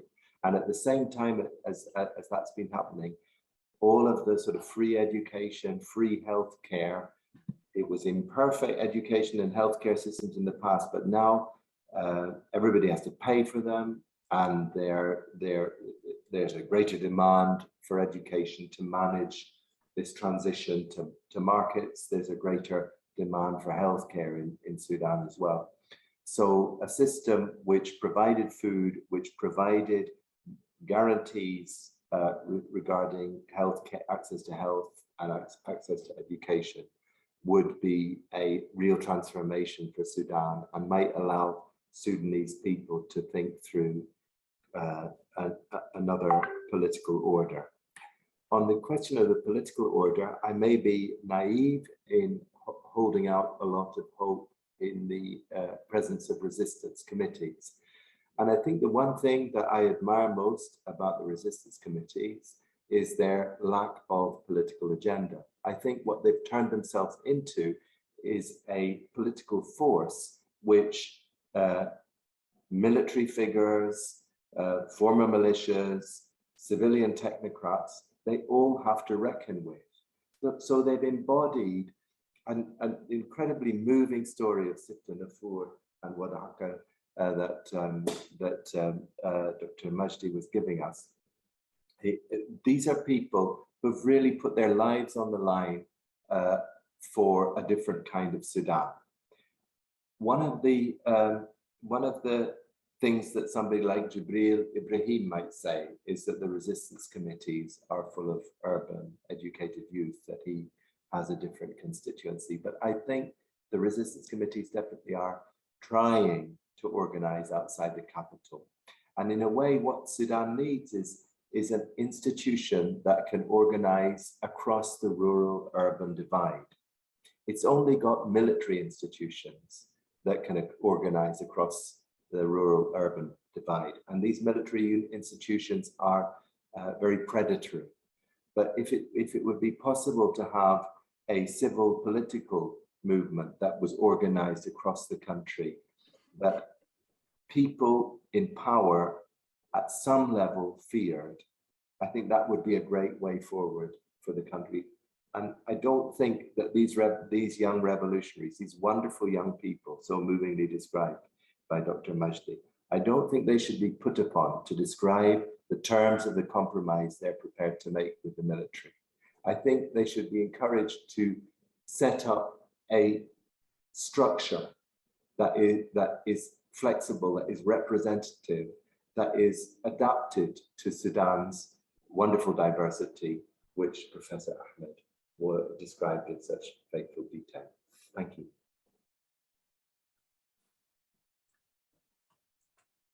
Thank you. I don't know if Professor Ahmed wants to come in on the question. Yeah, actually, I feel that the major problem of the Sudan is associated with the crisis of the state itself, which we inherited from the British colonial period and failed to develop in order to serve the objective of society. I do agree with Magdi and Thomas that the education is very important and the development of health situation in the country.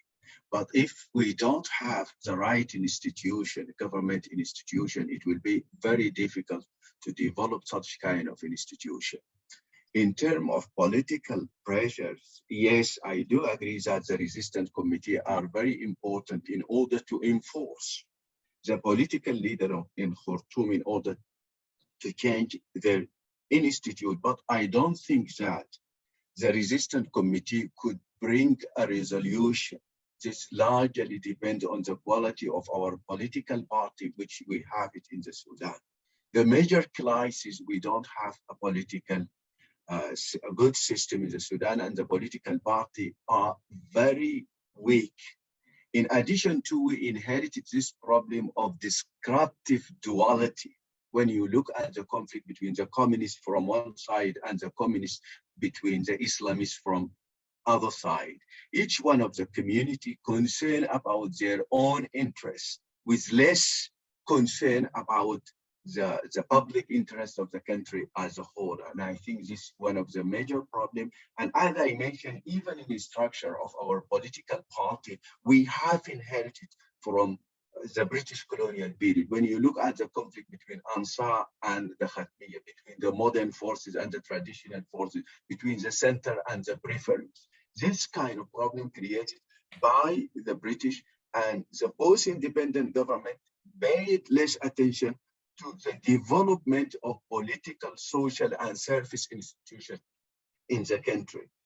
Again, after the revolution, we are much concerned about the situation in the Khartoum and pay less attention to the situation in the state and the periphery. If this kind of resistance committee is started from the bottom and it starts the election of the local government institution, we will be able to move bottom up in order to enforce those who in Khartoum, whether the military forces or the political elite control the political discourse in the center.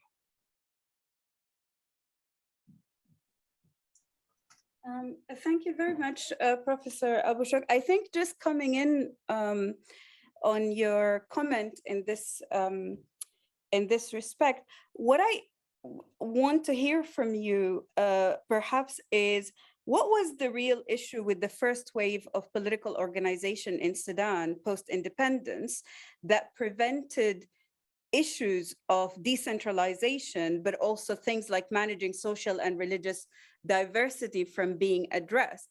So we heard Dr. Thomas talking about the lack of awareness or acknowledgement of the economic systems left over from colonialism. But what, and you talk also about the political parties being self-interested, but to my mind, this issue of ethnic diversity has always been on the agenda, and it has always been, so we hear a lot about how our forefathers of independence mismanaged Sudan's social and religious diversity. And I'm just curious to see, in a way, how can we avoid this pitfall, provided the transition is successful right now? Yes, I think you are right, but the situation now is very complicated. Even if you compare it with 1964 or 1955, now we have a number of political military forces in Khartoum and some military forces in the peripheries, and also the political party are very weak. The question how to overcome such kind of problems. Myself, I don't have a ready-made solution for these problems unless the civilian political forces widen the scope of their participation and agreed about a certain issue that contribute to the development of the political party system on one hand, at the same time improve the role of the institution of the state. Now, even if we have a democratic transitional government, I think this democratic transitional government will be threatened by the existence of military forces in Khartoum. And how to solve it, I don't know how to solve this problem. Okay, I think another question that I have, and then we are going to turn to the audience for their questions, is we see, for example, from the examples that Dr. Magdi brought to our attention in his presentation, in terms of the radicalism of the youth movement and their transcending racial and ethnic divisions, we see the seeds maybe of a national identity emerging. And I want to ask you, the panelists, whether you think this may be emerging social consciousness sustainable, and what would take for it to actually translate into a national, a national project of citizenship construct and the like.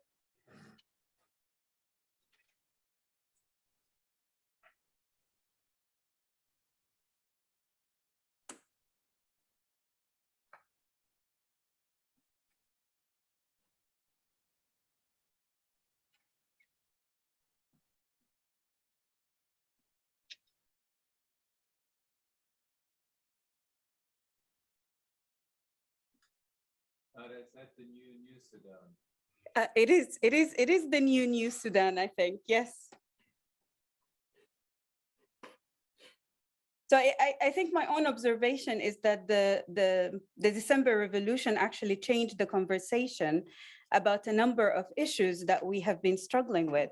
One of them is definitely racial and ethnic diversity. So we started seeing things like slogans like Ya Unsuri wa Maghrur, Kull al Balad Darfur, and things like that, which basically gives us hope that perhaps these lines we are able to transcend them. I understand what Dr. Thomas is saying, that the issue is perhaps the gap between urban and rural interests, if you like, or alignment of interests. But how promising do you see this new generation? If you allow me, Dr. Nada. Yes, of course. I do agree with you. Yes, we have a good slogan that might contribute to the rebirth of New Sudan in terms of the nationalist approach of the young generations. But at the same time, if you look at the issue of racism, is increasing very highly. Even this started from Juba Agreement. If you look at the five agreements, it gives you such kind of impressions. This intensifies the tension of aggressions and hatred between, for example, the Northern and those from the East Sudan and so on.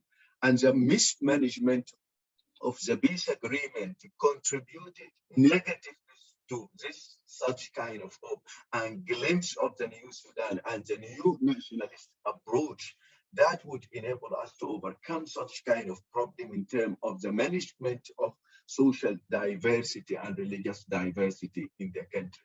Now I feel that the situation is very complicated at the level of the political parties. Even the political parties failed to sit together in order to corner the military forces in order to step down.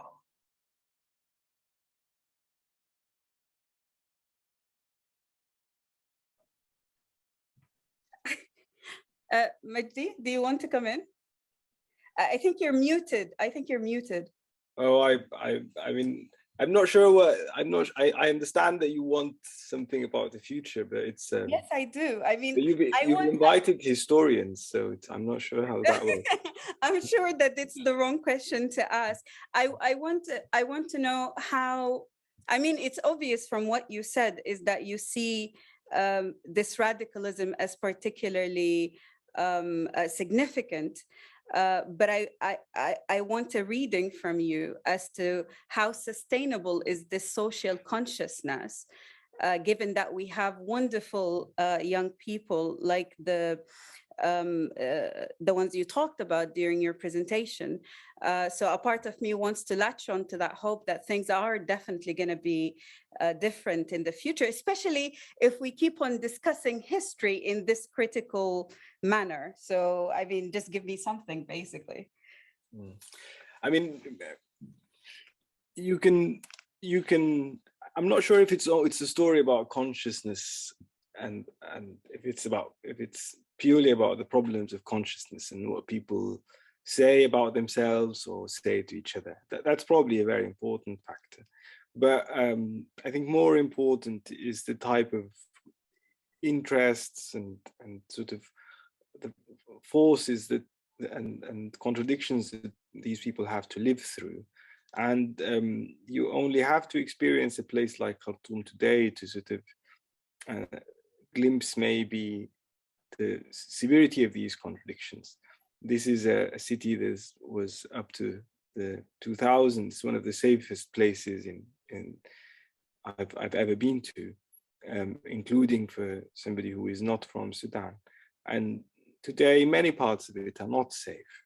The degree of social contradictions and the severity of these contradictions is great enough as to probably enforce new beginnings. And the type of alliances that were built between somebody like Wad Akar, somebody who did informal labor on the souk, and a young student who ended up being a nurse, this alliance was forced. It wasn't, they didn't really choose it, they didn't pick it, but the contradictions around them forced these types of alliances. The same contradictions forced students to talk to street sweepers, which is something unheard of in Sudan. Somebody who came out from a university campus doesn't share a common language with the street sweeper. But during 2018-19, you had these types of conversations, these types of alliances were being sort of experimented with.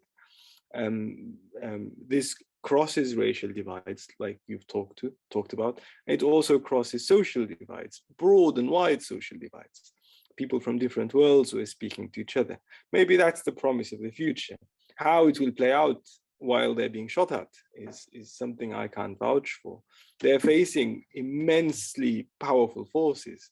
They're facing an entire security architecture that isn't only limited to Sudan, that extends to places like Washington or Tel Aviv or Cairo or Riyadh. Very powerful interests are involved. And it's not just their own attempts that will decide the consequence of the final result of these clashes.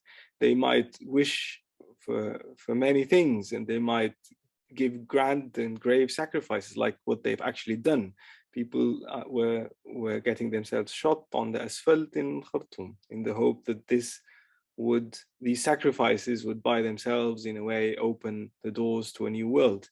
But any historian, not like a tinkery historian, I'm not even a historian, like any historian like Professor Abushok and Dr. Thomas would know that history is not dictated by wishes.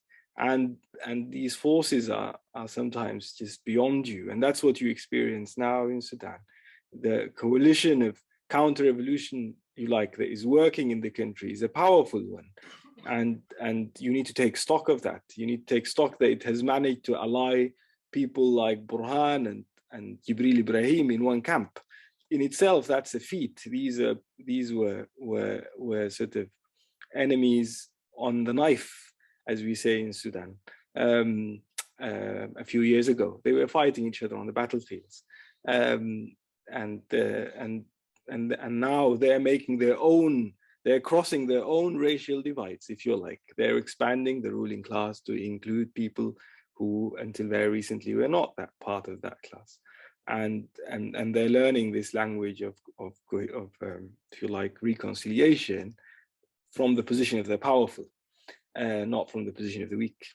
And if you like talking about racial divides, then you need to mention that. You need to mention that somebody like Hemeti is talking to somebody like Gibril, or somebody like Hemeti is talking to Malik Agar.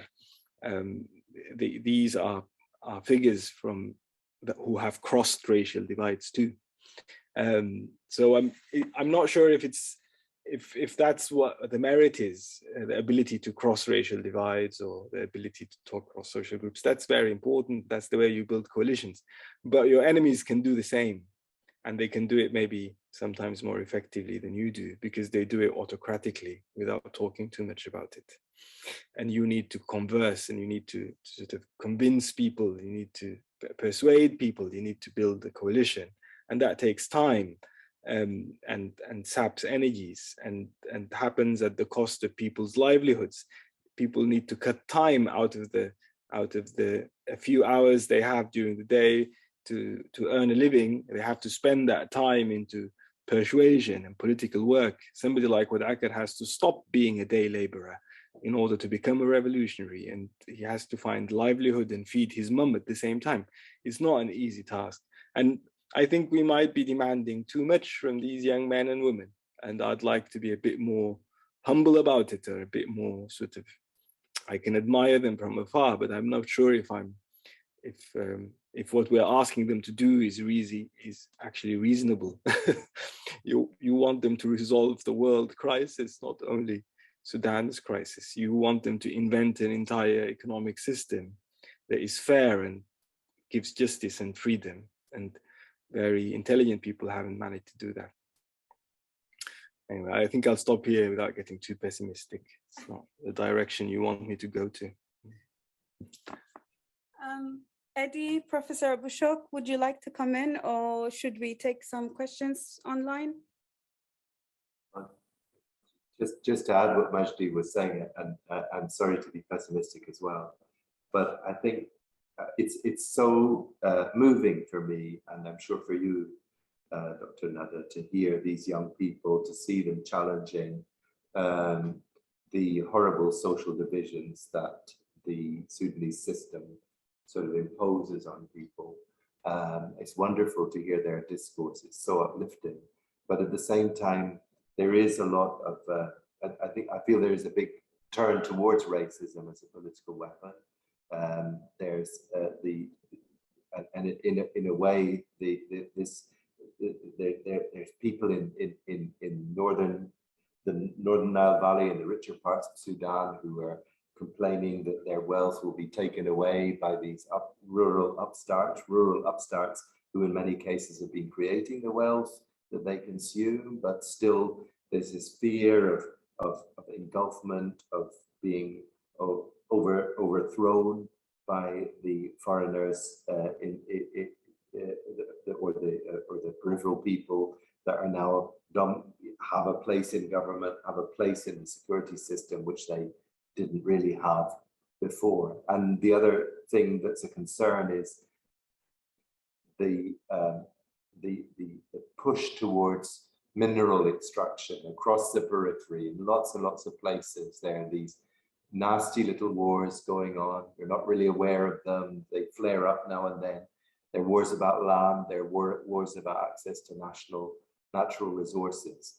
Now, how are those wars fought? They're fought by a version of an ethnic militia very often. They're fought by pitting neighbors against neighbors so that somebody can sweep in and get control of land, the land or the mine. And I think that policy of using, instrumentalizing existing social divisions to gain control over resources is quite likely, I'm very sorry to say, to be aggravated, to be intensified in the coming period as Sudan gets more desperate for money and these huge security apparatuses need to feed themselves and make sure that they're their priority at the top of the food queue, sort of thing. But that's not to say that the resistance committees and the young people who are standing up to this system aren't to be admired. And I think that maybe one of the, I understand what Professor Abushok is saying about the fundamental problems in the Sudanese state being the issue, the foremost issue. It's true. There's nothing, the Sudanese state lies at the heart of many of these crises, but it just seems almost impossible to map out a way for the Sudanese state to reform itself. And in that situation, sometimes these sort of quasi-anarchist ideas of creating alternative spaces where the rules of violence, of coercion, of subjugation don't apply, where you try to practice a personal kind of democracy. I think that this has proven itself in Sudan to be a kind of bulwark against violence in a way that's very moving. It's not necessarily going to be successful, but I think they've created an enormously important new force in the country, which we should support. One should support.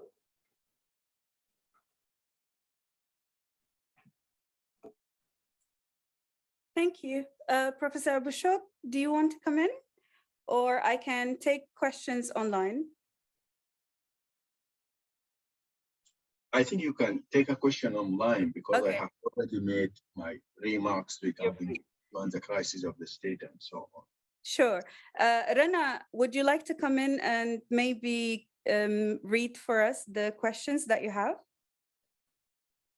Yeah, hi everyone. Thank you so much, Dr. Edward, Dr. Majdi, and Dr. Abushok, Professor Abushok, for your remarks.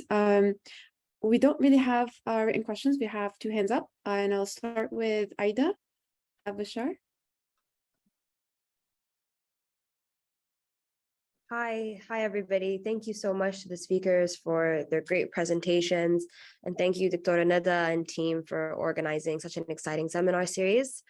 I had a question related to, I guess, the history of binaries in Sudan. As a historian myself, I've made note of the fact that a lot of the historical literature, particularly the biographies you spoke about, Dr. Majdi, are very clear about describing specific binaries, so traditionalists versus modernists, periphery versus center, when, as we all know, that the identities of Sudanese people, particularly on a social level, is very intersectional, very multifaceted. So my question is, and I guess this is just for all the speakers, is in the present moment, do we feel like these binaries are being challenged by the movements that we see today? And is there even a necessity for them to be challenged? Thank you.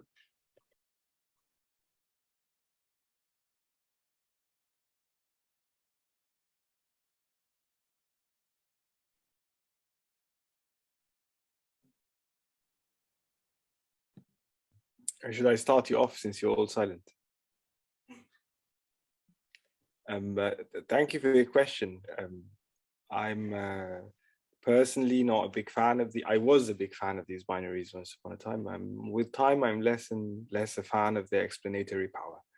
And one of the famous binaries, of course, one that crops up all the time, is modernists versus traditionalists, or the modern forces versus traditional forces. But many of these very interesting figures in Sudan's history, even if you walk along with the biographies, cross that line multiple times. Most of the Khirrijin are in a way modern traditionalists. They came out of the modern education. In their private and their personal philosophies, they espouse very modern ideas about the world. They are very enthusiastic about developmentalism, which is something that you will get across the board in Sudan. They like big, fancy projects, something that you'll also get across the board. But politically, they latch on to traditional structures, if you like. They're fans of native administration. They're supporters of the big sectarian parties or the big patrician parties. And the reverse might also work at times. So you will get a lot of figures who cross these lines, who sort of go back from the world of the modern forces to sort of, if you like, the world of traditional forces. So the explanatory power of that duality might be limited in a way. The same thing goes for coup versus democracy, military rule versus civilian rule. That's also a very famous duality. It's the basis of our vicious circle thesis that is very, very popular in Sudan, and explanations of everything that goes wrong in the country. And maybe working out not just the transitions or the violent transitions between what is a parliamentary system and what is a military system, but the continuities between these systems and how figures will cross them, and how a certain political class will survive across all these types of arrangements. So you will find the same social constituency or the same social formations across the board. Aboud's officers were prominent Khatmiya men and benefited from a lot of Khatmiya support. Aboud's coup itself was in a way an invited coup by the Ummah party. Many of the men who worked for Nimeri came out of the trade union movement under the communist aegis. Many of them were also fancy liberals who later on became Democrats, like Mansour Khalid and so on. So you will get, you might want to blur the lines between these dualities in order to grasp what is the social formation that continues across these sort of datelines, these historical moments that are so famously celebrated in the historical record. The date of this and the date of that transition. So you want to, in my mind, it might be helpful to move away from a history of governments and changes of government towards the history of the social formation or the social forces that drive these governments and that sustain them or that build the basis of their authority. That's a long answer to your very important question.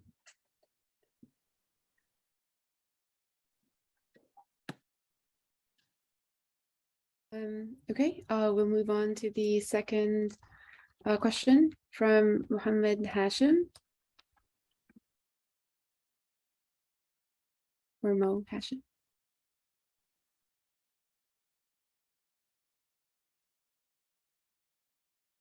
Hello, I'm sorry, but I'm speaking from a very busy road and I've been walking around listening to this interesting talk. So thank you for the panel for a very enriching discussion. I guess one question that I have for the panel is we've been focusing in recent discourse in the study of Sudan, we've been quite absorbed by the center periphery discourse. And I've heard it mentioned that whole reference to the Unsur al-Maghrur was a modern anti-racist sentiment that was used in the mobilization during the 2018-2019 revolution. But anyone who sits down and reads the newspapers and the magazines of that phase between 1930 and 1956, 57, up to 58 when the first coup happened, cannot but to notice that, I mean, there were a lot of people at that time active and writing and expressing their views who would have later been defined as people from the peripheries, who were active within the power structures that were in place by virtue of the colonial endeavor. And at the same time, there were efforts to try and carve out a discussion that was hijacked subsequently, this whole issue about what does it mean to be Sudanese and what is the particular vision of a new Sudan that people have, I guess, since Ahmed al-Mahdi been trying to sort of like reconcile around. So when Eddie, you mentioned the disconnect between the rural and the urban radical, you seem to have viewed the rural radical as being at the moment represented by the people who are empowered by virtue of the gun. I'm sure you're traveling around in Sudan. You've been to the camps in Darfur, to the cities in Darfur, where there are very active local resistance committees. How do these kind of like feature in the big picture? I know I'm rambling on a lot, but excuse me, as I'm just in the middle of the road and I've been walking with my little child, so I have to sort of like stop the kids from I can't give you my focus, but you get the thrust. How can, at this particular moment, because the center periphery, I feel, duality has boxed people, retrenched them, and made communication or connection for the greater good a little bit problematic over the last 3 years. And thank you. Thanks so much, Mo.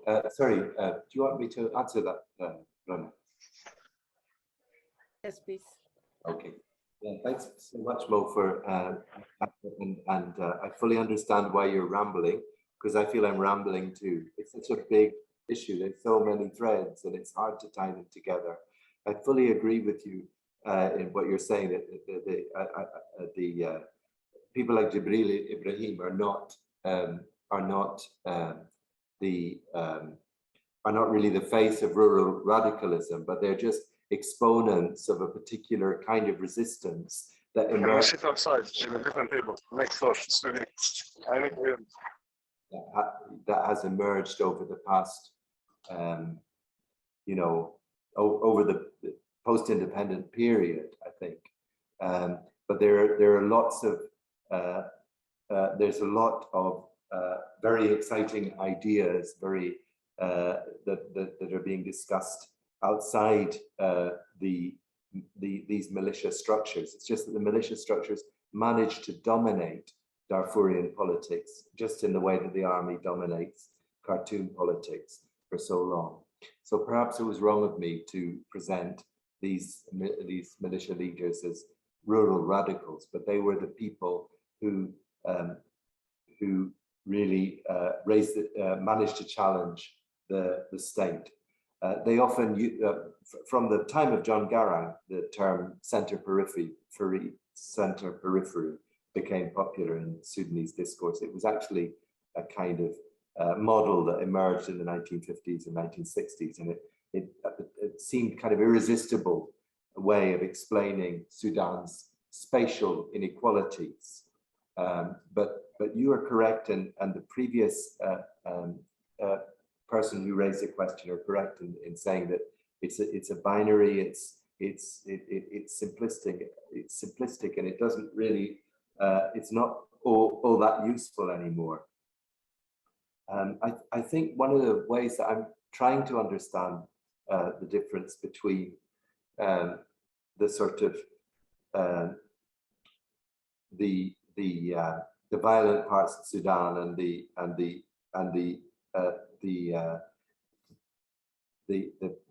parts that I'm sorry, I think the electricity has gone, so I don't know how long this will last. Oh, there you go, it's come back.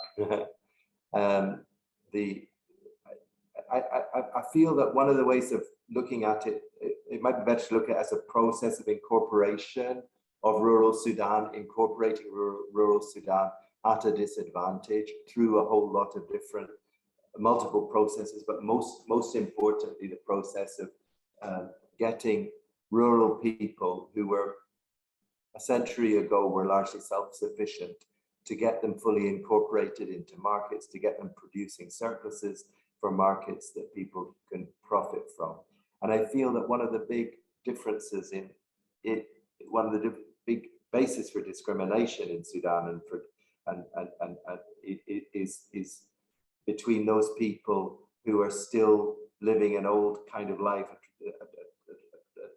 and those who have been fully commercialized. But that's not really a binary, it's a spectrum, it's a continuum of people moving into this powerful market at the center. And that's changing very much at the moment. If you read the FAO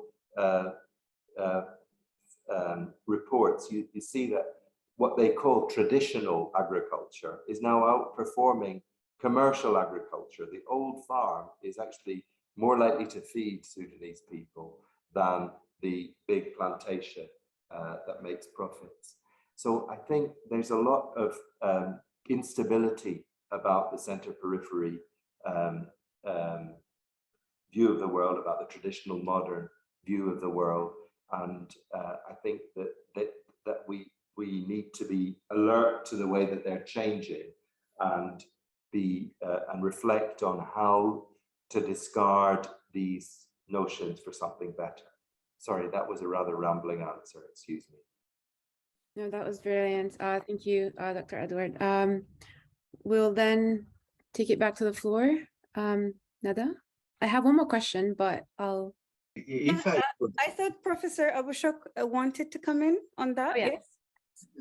Actually, thank you very much, Neda. Actually, I would like to shift the discussion a little bit because I think Neda would like us to come with a kind of a future plan for the current crisis which we have in Sudan. Actually, I remember that when Dr. Mansour Khalid discussed the political situation in the Sudan, comparing the current political situation in the Sudan and the situation after October Revolution of 19 1964 and 1985, his argument is that we don't have a strategic vision to overcome our problems. And during the time of the revolution in 2018, our slogan was that we need a democratic and a civilian government.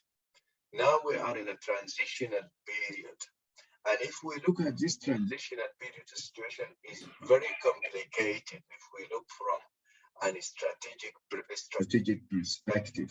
We have a number of factors of strengths, factor of weaknesses, and factor of threats, and a small window of opportunities.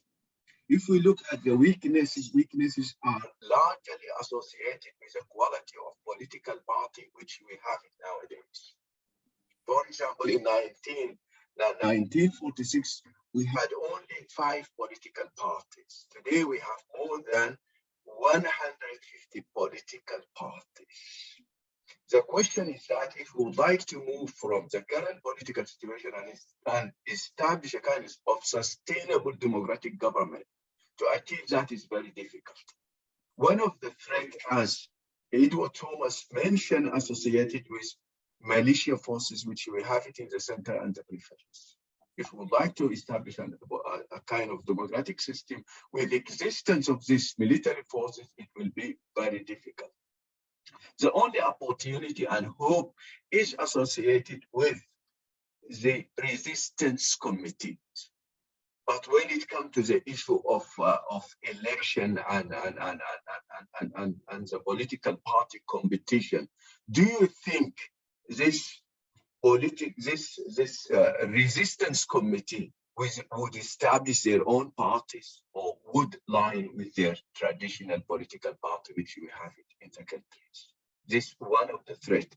I think we shouldn't cash on the resistance committee if this resistance committee doesn't have the quality to be transferred in a kind of political party or something that could make a breakthrough and contribute to this idea of New Sudan. And thank you very much. Thank you, Professor Abushok. I think we are going to come back to the role of resistance committees in our definitely human rights and constitutionalism panels and possibly in the journalism panel next week. So I would ask you all to join for that as well. But thank you for this.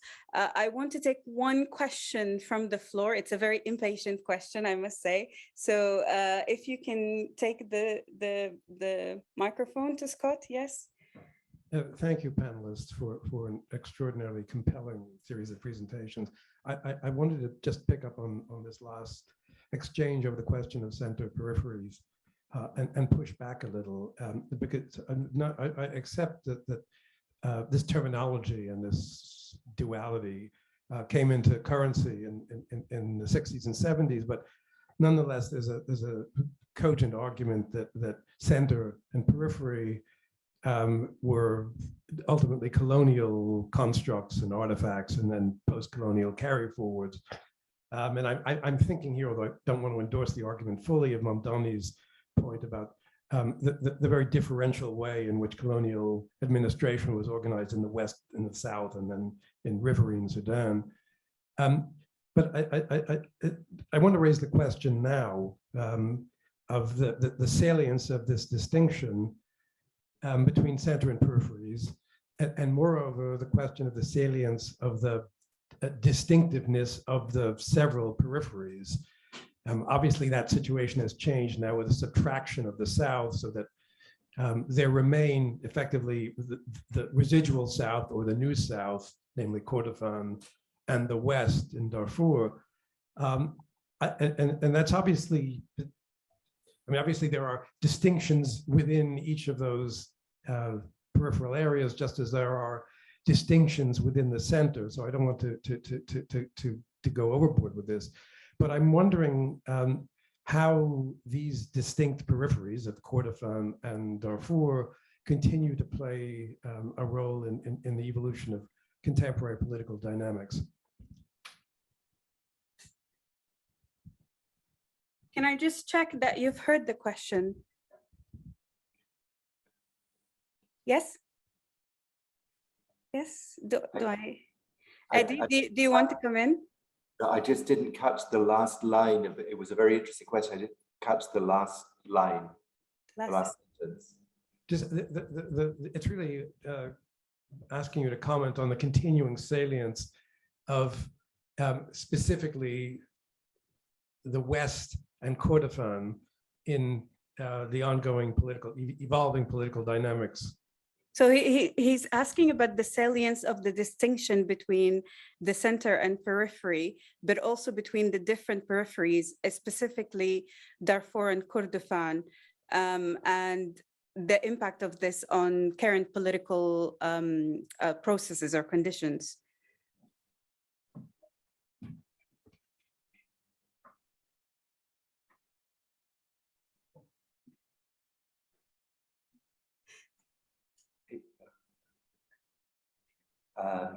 I don't know if you'd like me to respond to that. Yeah, yes, please come on. Yes. Yeah, okay. No, I think that's a really important question you've raised, Scott. I think you're right that there are significant differences between the different peripheries, and I think they will be more salient in the at least in the immediate future. That's because, well, when there's a peace agreement in Sudan, the Juba peace agreement, which allowed the entree of these former rural militias into the government, and that peace agreement was premised not on the fact that Sudan has a problem, but on the fact that different peripheries have a problem. And so each of the peripheries was turned into a peace process track. There was the Darfur track, there was the two areas track, which was the zone where the SPLM North held sway. There was the northern and central tracks and the eastern tracks. And different groups from purporting to represent each of these sort of vast areas of Sudan. Altogether, the tracks make up, I think, 16 out of 18 states in Sudan. They cover most of the country. And each of them negotiated a separate peace agreement, some of them much more weighty and with much more financial support than others. So I think that this is likely to lead to a situation where different peripheries are now might be set at odds with each other. They may bargain for more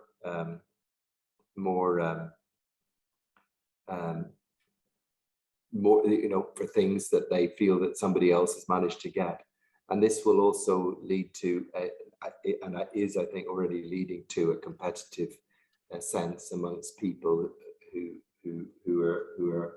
live in the capital, who feel that the wealth that they've managed to accumulate may be taken away, just as as they're facing the worst economic crisis of their lifetimes. So yeah, I think the differences between it is a bit shoddy to lump all of these different societies, who are remarkable most of all for their diversity, into a single term. And I think that a lot of attention needs to be paid to the dynamism of these constructs that we use to describe Sudan. And also, I fully agree with the speaker who said that we must be very cautious about binaries when speaking about Sudan, although they're tempting when you're asked to simplify the problem. It's tempting to reach for these binaries to explain things. Thank you. Thank you. Do I have anybody else who wants to come in on the question, or should I perhaps, Professor Abushok? I should add a footnote to what has been mentioned by Dr. Thomas regarding the concept of the center and periphery. I do believe that the concept of center and periphery is not an static concept. It changes through time and space. For example, if you look at Khartoum nowadays, it's not the Khartoum of the 60s. Even in the Khartoum itself, we have a center and peripheries. After a large number of population move from the periphery and settle in the periphery of Khartoum itself. When it comes to the issue of Kordofan, also inside Kordofan, we have a center and peripheries. But the very interesting thing is that the Juba Peace Agreement created a new discussion regarding the issue of center and peripheries, because the Juba Agreement divided the Sudan into 5 regions. And each one of these regions has its own agreement, want to discuss the issue of share and power and wealth. But if you look carefully at the peace agreement of Juba, it includes all the Sudan except Khartoum. It means that the problem of development in the Sudan, that based on the concept of center and periphery, it is a national government. It should be solved from the center rather than be solved from a kind of peace agreement that emerged from the peripheries. I stop here. All right. Thank you, Professor Abushok. Rana, I'm really sorry. I know I promised that we'll come back to you after this, but we have another question from the floor. So if you can introduce yourself and just ask the question. It's Suzanne Jaspers, research associate here. It's probably more appropriate to just say it as a comment and maybe something to come back to in kind of later sessions, because it's getting very late.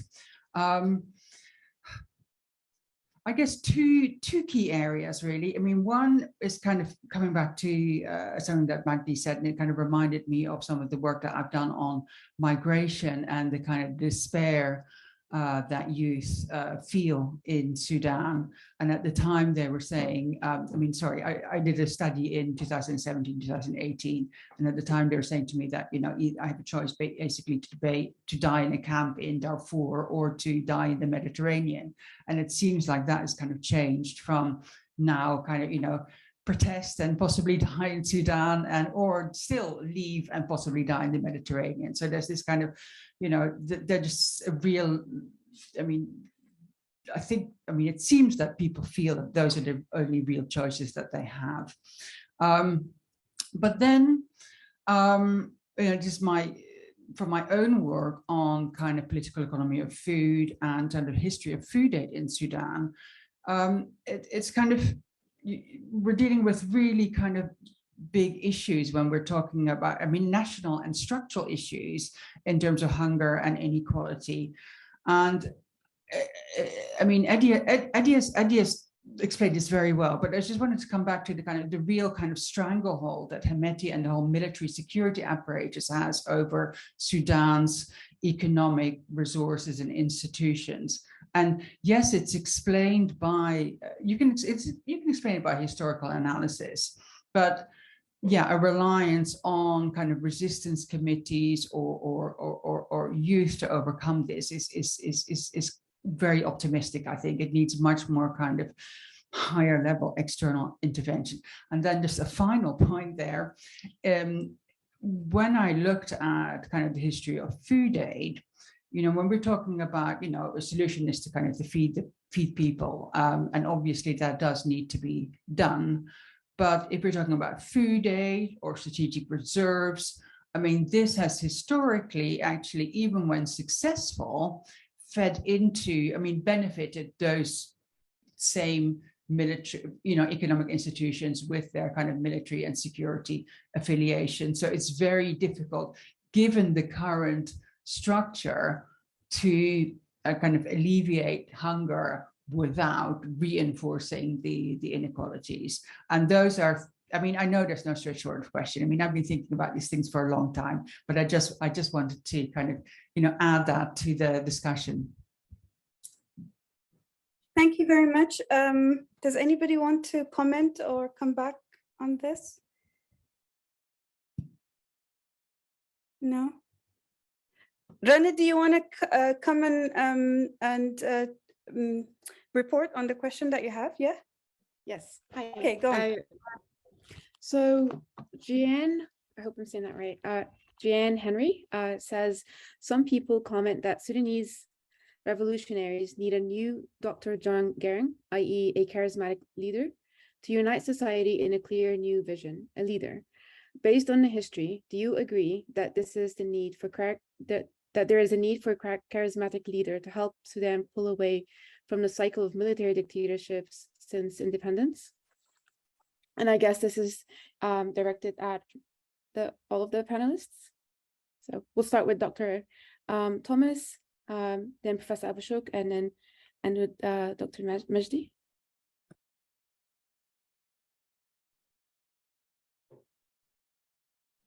Oh, thanks a lot. Thanks very much to Suzanne for that really helpful intervention. And thanks, Jehan, for that question. Does Sudan need a new charismatic leader? Oh, I'm not sure. I'm not sure if Dr. John Garang provided a sort of leadership that would have overcome all of the problems he was fighting against. And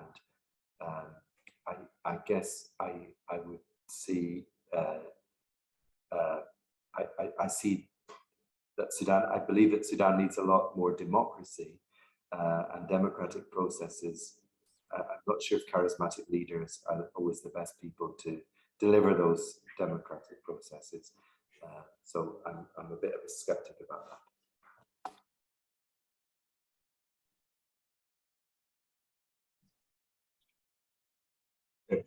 The issue of charismatic leader was raised by some scholars like Jafar Muhammad Ali Bakhit and also Mansour Khalid later on. They argue that since the independent, we didn't have a charismatic leader would enable the Sudan to overcome their problems.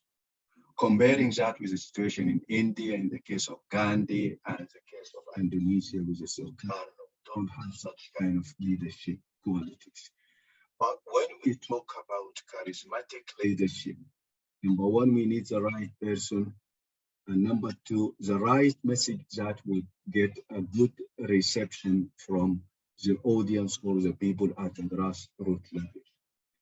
The problem is, I think the problem is a dual problem in the Sudan. We don't have a charismatic leadership. And again, our political leaders, they don't have a strategic vision that would enable them to overcome their problems. This issue was raised also during this 2018 revolution. We argue that we don't have a charismatic leadership that would get the support of all sectors of the societies. The argument of the leader of Al-Hurriya wa Taghyir was like that. We need a kind of horizontal leadership. If you have a collective leadership of different political groups, on the left hand, you need a kind of a strategic vision that would help you to overcome your problem. In other words, we lack a charismatic leadership and we lack a strategic vision that would enable us to overcome our problem.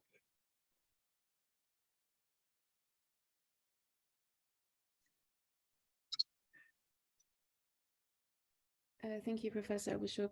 Dr. Majdi? Oh, I think you're on mute.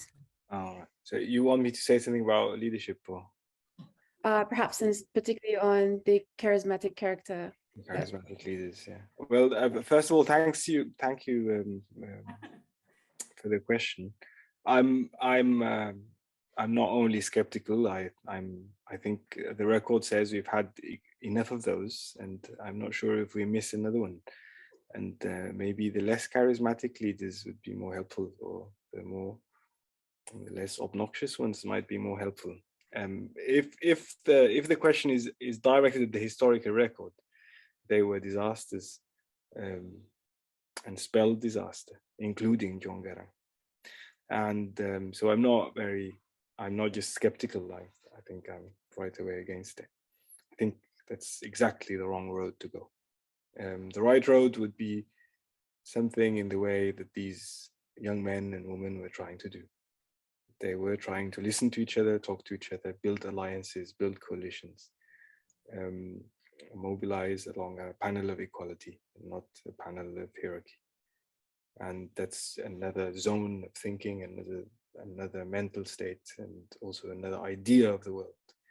And nourishing this idea that the complicated and long-term and chronic problems, multiple problems where issues is as diverse and as difficult as racism, as exploitation, as extraction, as things that span entire zones of time and space, can be resolved by the will of a singular charismatic leader. It's a very, very misleading thing to say. And it would simply contribute to making problems greater, especially since these leaders have a tendency for hubris, as you know.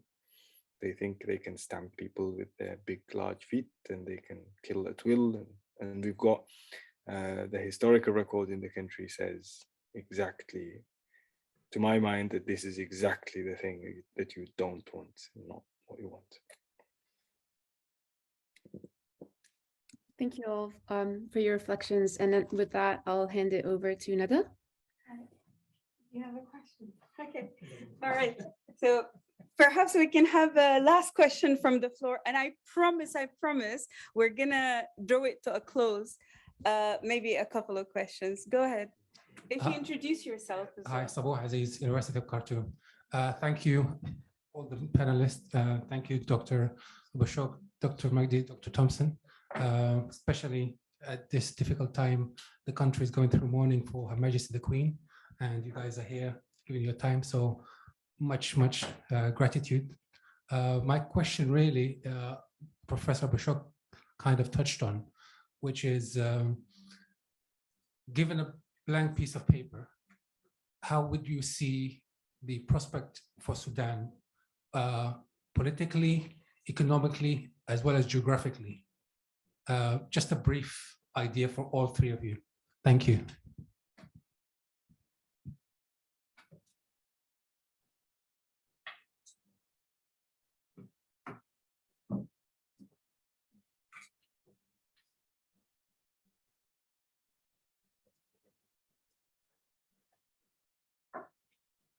If you're hesitating, should I take the other question and you can answer it together?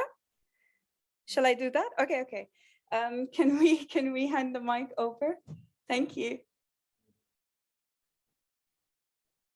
So the prospects for Sudan is one. Do you not have a question? Okay, so that's the only question you have to answer before we call it a day. How about that?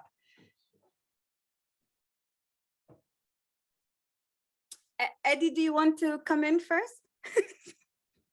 You are on mute. Can you unmute yourself? Yeah, Yes. prospects for Sudan. That's a very difficult question.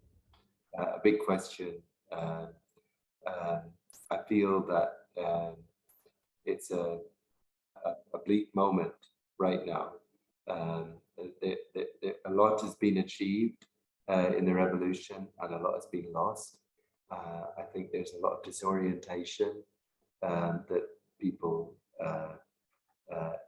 political actors, need to come to terms with.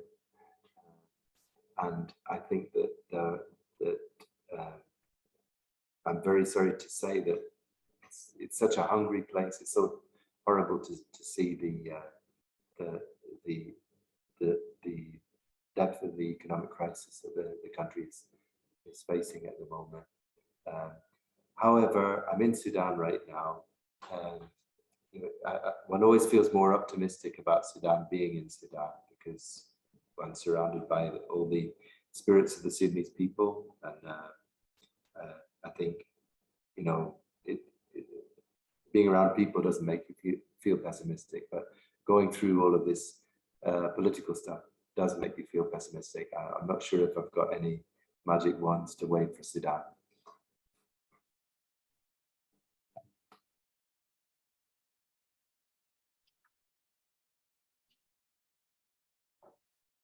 I think I see a viewers, because this is a very difficult question to answer. but we leave the final answer to Magdi El Gizouli. Maybe with this resistance committee, we can get out of this kind of crisis. Actually, after the overthrow of al-Bashir, we had a very great hope. We assumed that this revolution will dismantle the old political system and pave the way for new Sudan. That would attract all political and militia functions to come to Khartoum and create a kind of sustainable peace agreement. But after Juba agreement, also we lost some hopes. The second issue, we assume that this transitional government would lead the Sudanese towards a re-establishment of democratic political systems. But as a result of the experience of these 2 years, and after the coup of 25th October 2020, we lost a lot of hope. And I think this is a kind of turning back. And if the political party and civilian forces wouldn't come together and create a kind of map roads that would enable us to overcome this problem, will be under the control of the military forces and these militia forces, unfortunately. And this will create a kind of crisis, a real crisis in the Sudan.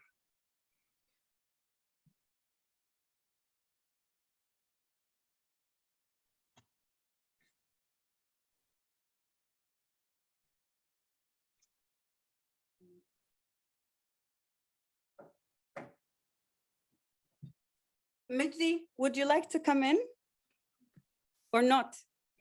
Oh, I will. I mean, after Yes, Abushok's, I can't say no to Professor Abushok. This is a grand master. You can't say no to masters.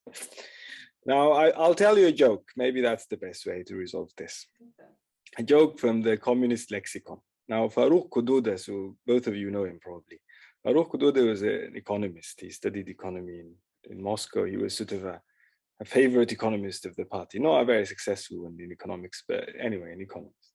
And he has this prison joke. So he was locked up. I won't tell you who the student was, with a bunch of students in Cooper prison, 1996 or 7.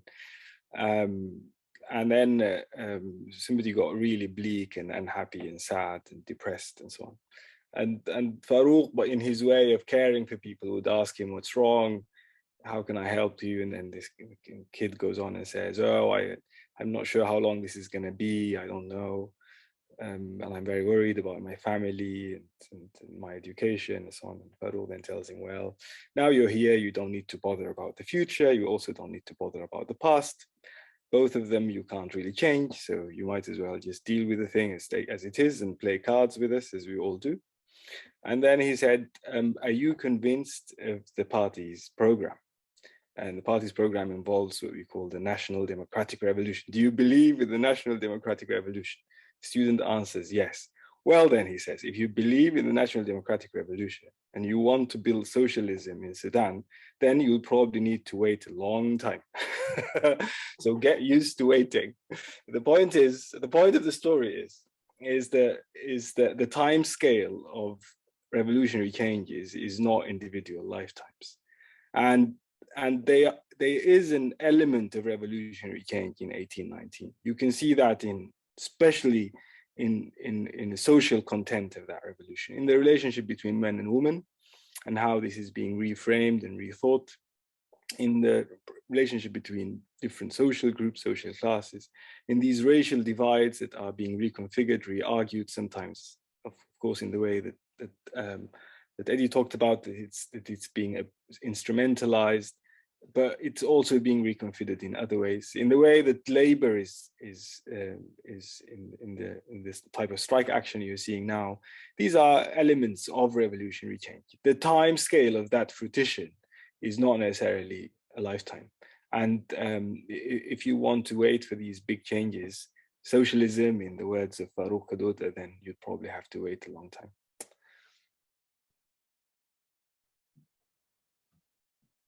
Thank you very much. What a wonderful way to close this panel. I definitely want to thank all our panelists. This has been really insightful and very interesting. I myself enjoyed the discussion, although I think I may have gone a bit overboard with my own questions. So I apologize for this.